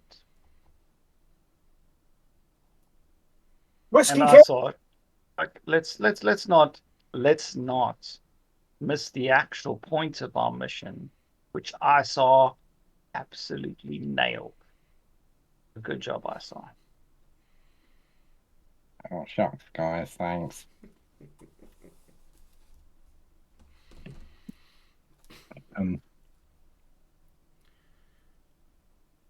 It's a shame about that. The betting, but perhaps that the word will get out. It's a professional pod race broadcast around the galaxy. Then the news of that will not keep quiet. That's going to be a serious blow to some reputations. Unfortunately, I saw my dad has a way of spinning things to benefit him, changing the narrative. I don't like. Yeah, sure, there'll be some news about it. There might be a little bit of a blowback, but I can guarantee you that if he loses anything in public, like reputation, he's more than tripling it in infamy, you know, or credit with his other partners. He's always got it. He is an asshole, but he is a fantastic businessman. Well, there's only so many people that you can piss off before you become people. Like some of our acquaintances disagree, and that in the long run never works out for people.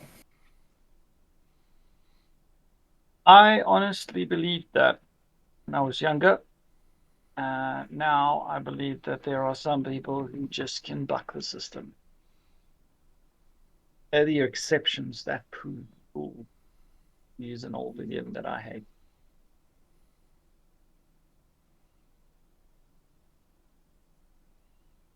And 3,000 credits of my hard-earned money just gone. Oh man, Spanners, can you think what we could have done either to the ship or we could have bought another ship, the mechanical marvels with 3 million credits? You know what we could have done with that? Oh man.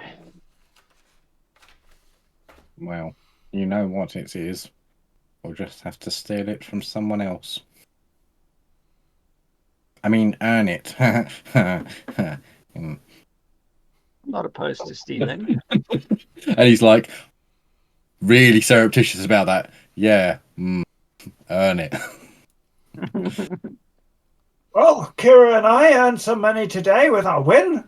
Who knows how much that is? They have been very cagey about it, but when we asked the Baron how much has been deposited in his account, will be in line to get a good portion of that, I imagine. We never agreed the terms, but hopefully the Baron will be generous.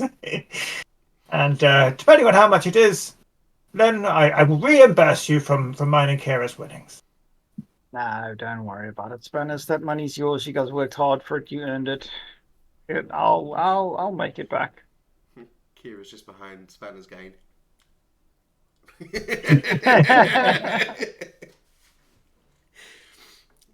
So anything else for your journey, or you're done journeying? I saw on the suddenly way. realised that he should have added a second skim onto the skim for himself. Well, for us, but to skim our way. A few times on the way, Lynn will pull out the number of Amaranth. Just look at it, punch it in, not dial it. Look at it, punch it in, not dial it. And then she won't make the call. Okay.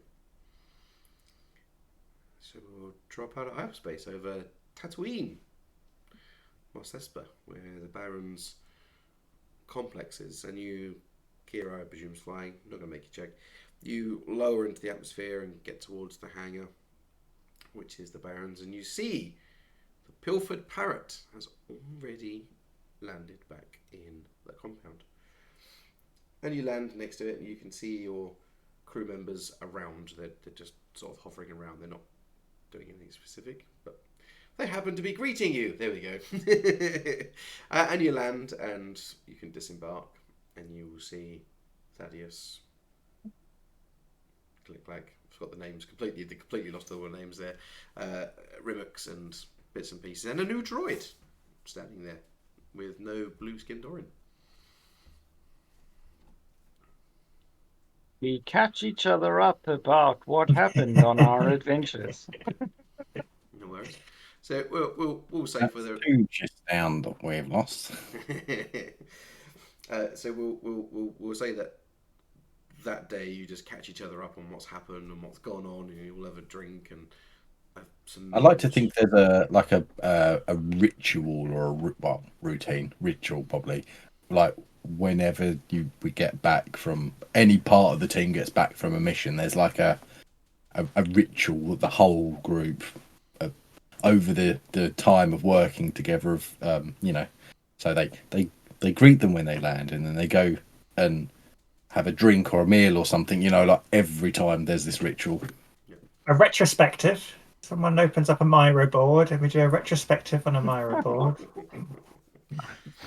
I just think it's more like that, like when there's like a corporate meeting and then you get a team of people together and you play bingo, like every time they mention like some company forecast, you like tick off a thing. I feel like it's like that, like every time they're telling the story, how many times Lynn talks about Lynn used her wiles against somebody. It's like, that's another one on the bingo card. So you share war stories about what's Lynn, happened. Lynn will ask Isar to check out Spanners. I mean, not Spanners. Professor Thaddeus, as soon as we get back, or any like corruptness, and she'll ask Spanners to take a look and make sure it's not a mechanical like device or whatever. Do you want this done surreptitiously or? Oh no, he knows. Thaddeus refuses. Because this is a Thaddeus side, does not this refuse. is a side mission. Thaddeus. This is a side mission I've written for. Oh, okay. So he refuses. Or- No, I won't ask then. Oh, Okay. I won't Well, no, ask no. then. You can say, have a look, but Isar and Spanners take a look and go, this is beyond our ability to fix. Isar will find that there's layer upon layer upon layer upon layer of coding overlapping, and it's just beyond his means or whatever. And Spanners will look at it and go, without removing the brain and recoding it, can't help you.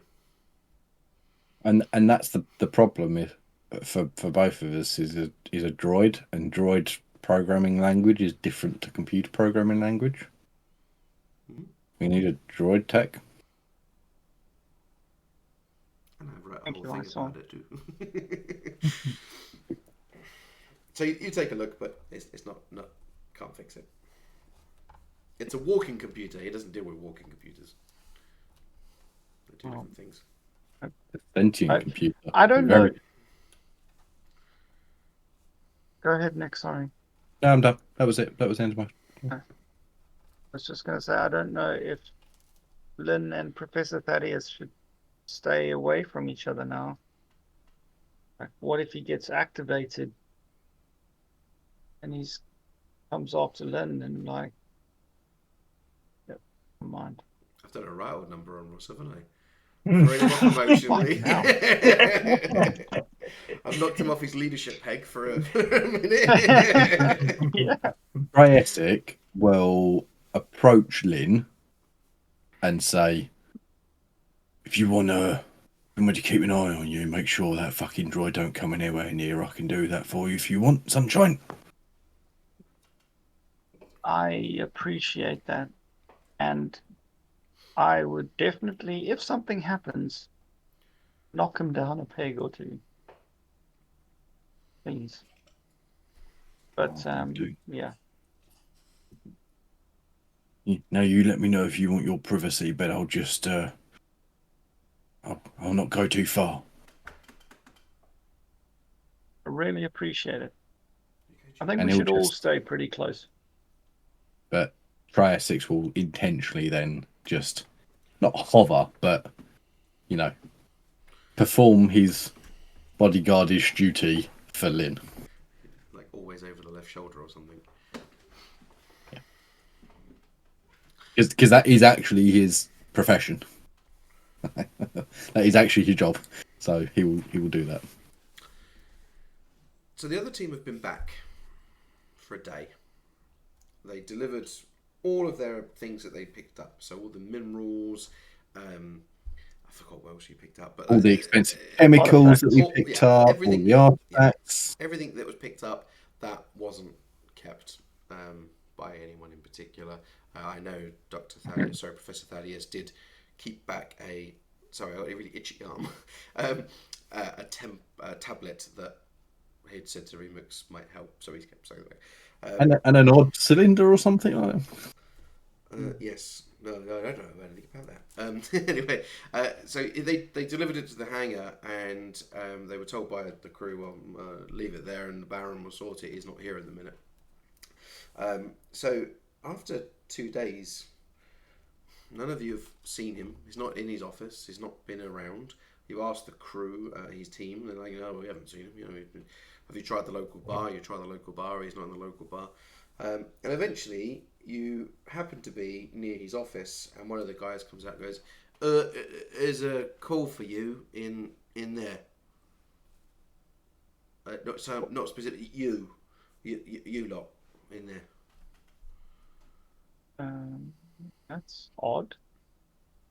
Sure. Why not? So as you are walking from there to the hangar, just behind Remix, you hear, Remix, and the tap on the shoulder goes, lad, I found some really important information on this tablet, and I think we should talk about it privately. Where's everyone going? Doesn't matter. Show me now. Oh, okay. Come with me. And Remix and Thaddeus will head off back towards the parrot where he's... Beige, sorry. But they're going back towards the parrot, which is where they wanted to go.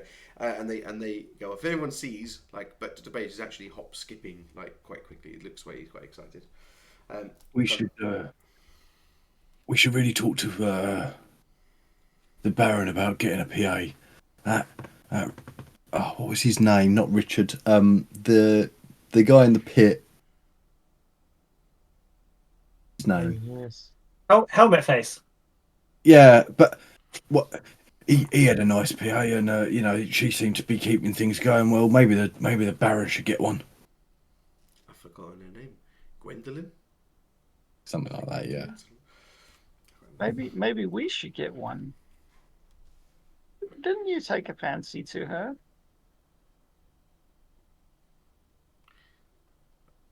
I mean, have you? We could try and reach out to her. Businesses like ours definitely need a quality PA. Maybe we should look at that. 100%. I will support you in this endeavor. I think it was Gwendolyn. I think she died. Not sure though. Could be wrong. He definitely didn't get a number. He was going to go back later and yeah, and then it will to put do things. That all went slightly awry. So She didn't die. She was fine. Nah, well, she's dead in my universe. By spending a lifetime point, she's alive. Okay, fair enough. So you go into the Baron's office, and you've all been in here before. There's a desk. There's these things, bookcases, filing cabinets. The only thing that looks very different to this office is there appears to be a large, like mirror type screen on the wall, and what looks to be like a metal chest of drawers underneath them. But you look at them and there's no handles, so you can't pull them out.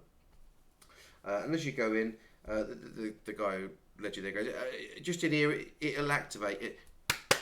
Activate! Ain't my problem. And he'll walk out the door. And as soon as the door closes, the screen will light up. The one I said looks like a mirror. And you'll see like a hollow of the Baron. And he goes, hello, everybody. Everybody okay? Are you okay? Well, yes, I'm physically fine. I have not been around for some issues, of course, where it means I can't come back for a little while, but ultimately, I'm fine. Yes, thank you. What happened?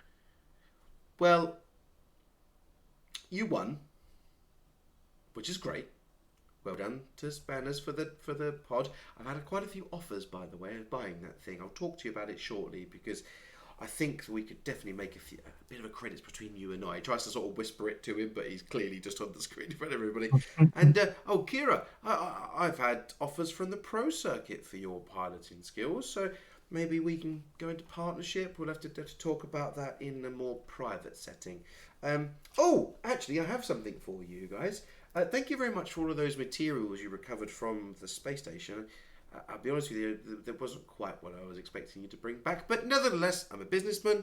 I keep my word. And here is your 25%. And the drawer opens in front of you. And there's 11,500 credits in there. I'm holding my hand, but it's actually beneath the camera. So the drawer comes out and there's 11,500 credits in there. He goes, Per person. somebody going to take it so I can... No, not per person, in total. I'd like to close the drawer. I have to do it remotely, you see. I take it. Okay, and the drawer closes. And he goes, and such a really good job about the pod racing. Do you know, we got quite a lot of money for winning that. And, well, your share was 22,250 credits. However, I did get a bill for 7,000 credits for some form of champagne that somebody had ordered at the bar and put onto the team account. Not to mention the 1,500 credit suite you had for that evening, and then the 200 credit brunch or breakfast or whatever it was. Who authorized this? It was me. Well, It was me. I'm afraid, Lynn, that everybody's been penalised for this, and in the drawer opens again, is 13,350 credits. That's your share after expenses. I'm really sorry, team. I will pay it back. I'll pay it back. That's 13,350, Dan. As players, are we splitting the two pots separately for the characters that are on each thing, or are we just going to pull it all together and divide by character? Or just four-way it and do what you want with your own characters. Yeah, just do it. Are we going to keep some of it for the group pot? Like maybe we Yeah. should 5-way it and keep one for 5,000 the each. pots. Yeah, Up Pulpo at Parrot's four- sad. It's only got 2,300 on it at the moment. I'll put 4,850 in the Pilfered Parrot, and every player gets 5k each. Yeah? Because the total is 24,850, but the 4,850 in the communal pot in the Pilfered Parrot, everybody else gets 5k per player. Yeah? Lynn will say, well, because I cost us seven grand for the little bottle of champagne. When I ordered the most expensive drink, I thought there's no way in hell it can be over like $1,000. Well, my apologies. I learned something, so she will put her 5,000 credits into the group pot. Whoever's monitoring the Kira's group gonna- pot can add 5 grand to that. I mean, Kira's going to say no need, but Yes, Spanners will say, no need, it's okay. you need No, you the- need money for your even the- expenses. You got to have some money.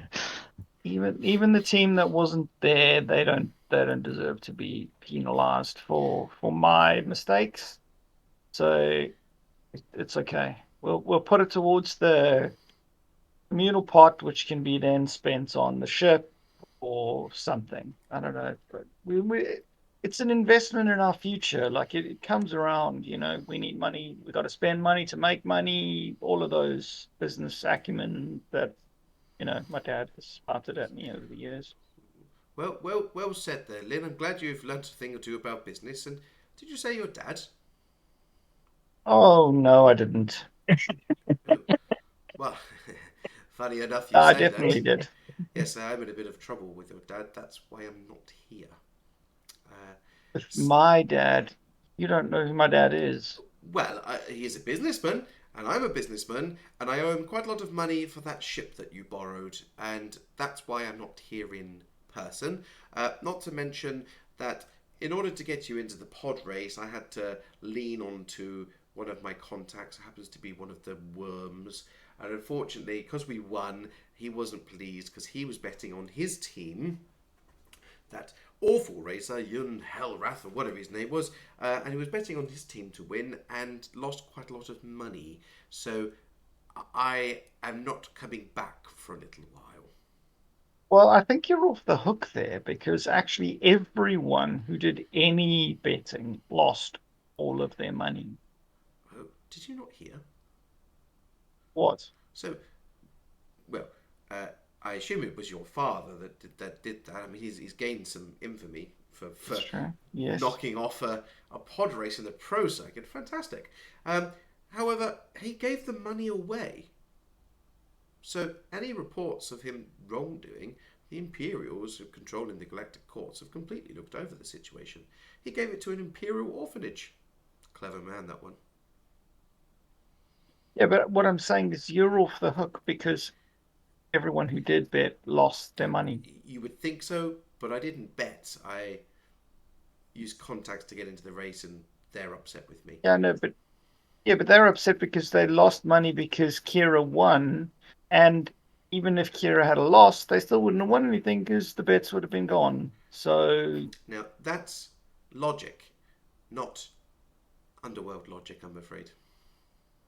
yeah, Yes. So rather than have a blaster to my head and put everyone in danger, I've gone away for a little bit, and I will be returning. But I'm afraid that I don't have any work for you right now because I'm not at my desk, as you can see. So I'm afraid that I'm going to have to leave you to your own devices for a while. But you've got some credits, and I will be back in contact with some work very soon. I don't suppose any you know where Orion is at all. I'd need to speak to him about some fake credentials.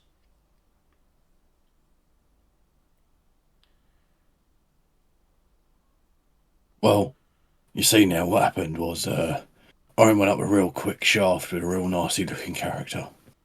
Oh, so he's left the crew? Yeah, I mean, he might have left, might be brown bread. Oh. Well, are you certain he's just gone or he's dead? That makes a big difference in my world. Yeah, okay. I mean, if you want to go back to that space station full of those creepy fucking things, then be my guest, but Well, my best guess has been added to the collective. What creepy things? It doesn't matter. My sources tell me that the Imperials have taken care of that space station and have acquired all of the loot on board. So I'm not going back, and neither are you, I'm afraid. You also mentioned that you were in trouble with my dad because of the ship that you borrowed. Well, we can return the ship now. Oh no, it's surely- okay. I just hadn't paid my bill. I rent that ship, and I use it for odd jobs. And I hadn't paid my bill, but now I've got some credits in the bank because I used all of my credits to put you in the race.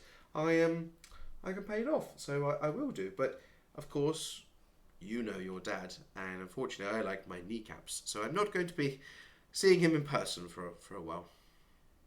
Yeah, I get it. So I'm afraid I need to go, and I'm going to leave you, and I'll contact you in due course. Can I borrow your workshop? I just need to do some work on our ship, if that's okay. Just a moment. And he sort of just looks to the side, comes back with like a little book or something. Goes, yeah, 50 credits a day for the use of the tools. That's fine. Yep. Thank you. Thank you. Seriously, you're gonna charge us 50? What if Spanners has got his own tools? Yes, but he's asked to borrow my tools in the workshop, so that's 50 No, he's credits asked a day. to borrow the workshop space. Oh, that's it. Oh, hold on. I'll look at the floor space rent. 100 credits a day. No, not the floor space, just the workshop space. I've told him the rate. Technically, Lynn, stop arguing. the ship will be hovering, so it won't be on the floor, so it's not floor space. Oh, actually, I need to go and calculate how much you owe me for mooring and fuel. I'm going to go do that. I'll be in contact soon, okay? Goodbye. Bye. And then the hollow goes and it turns back to a mirror. There I are could give me some one of times then when you stop talking, and that was one of those times. I like talking. A lot. More than credits? I mean, no. Yes, maybe. I don't know. It's hard to tell.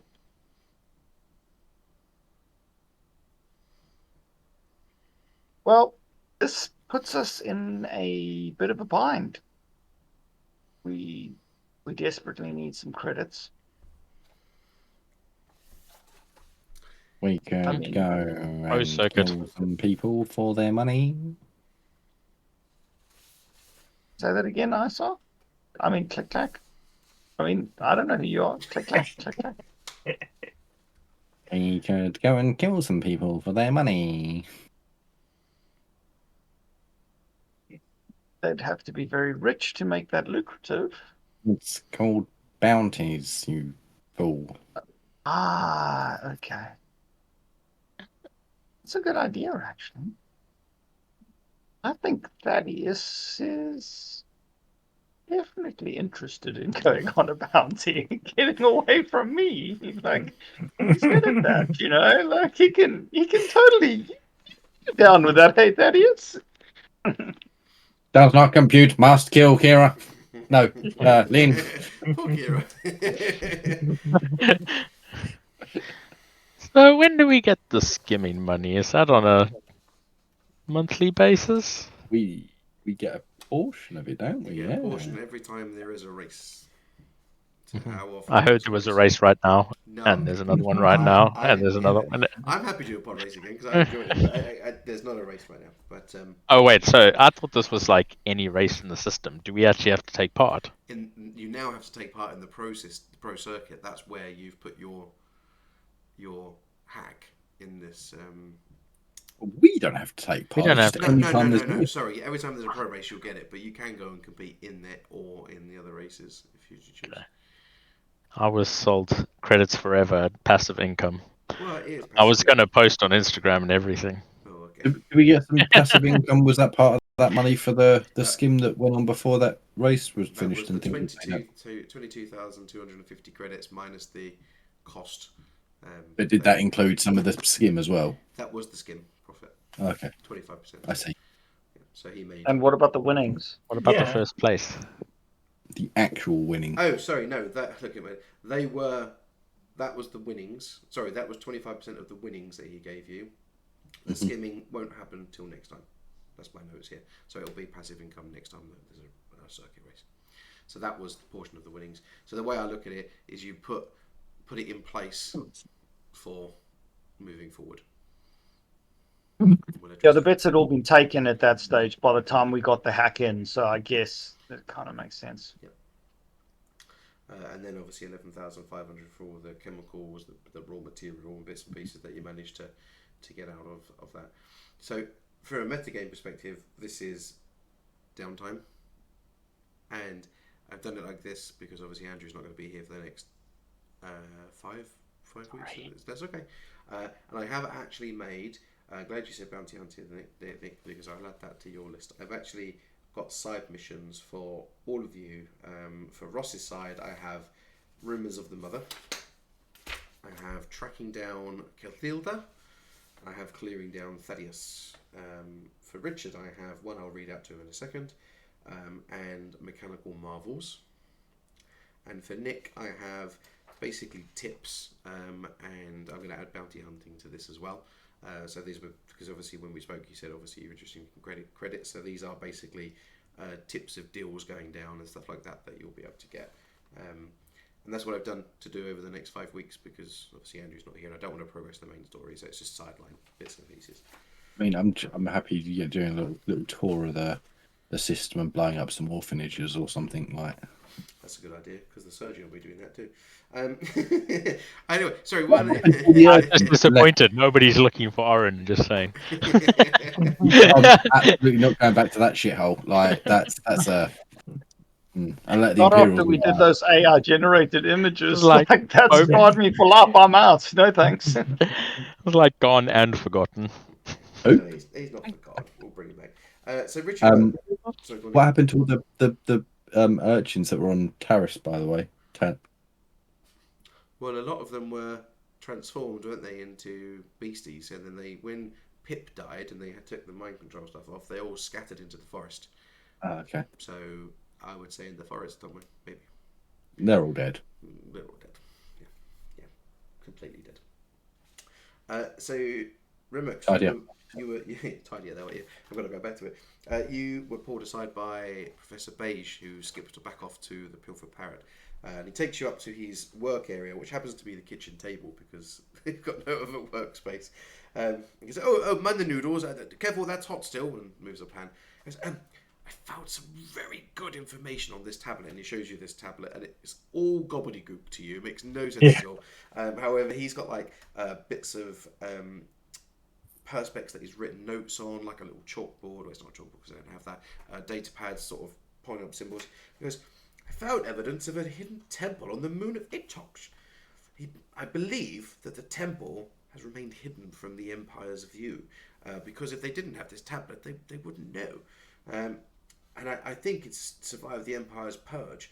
It could possibly hold information or some artifacts that might be useful to your soul searching." Well done. I think this could be beneficial to us both. "Oh, I would like to come, please." And you Yes, I'll need sort of you. see him pull out his like adventurer's hat with a little torch. Oh, good. I mean, do we need to get permission from the other group members, or would you like to take some, or should we go do this as a secret because it could be exciting? I don't mind, but I realise a problem. Yes. We don't have a ship to get there on our own. We're standing in a ship. That's the group's ship. We would need to get permission from the group to use the ship. Okay, I'll let you do that talking. I'm just going to go and read some more notes on this stuff. Okay. Well done, Dr. Beige. Thank you.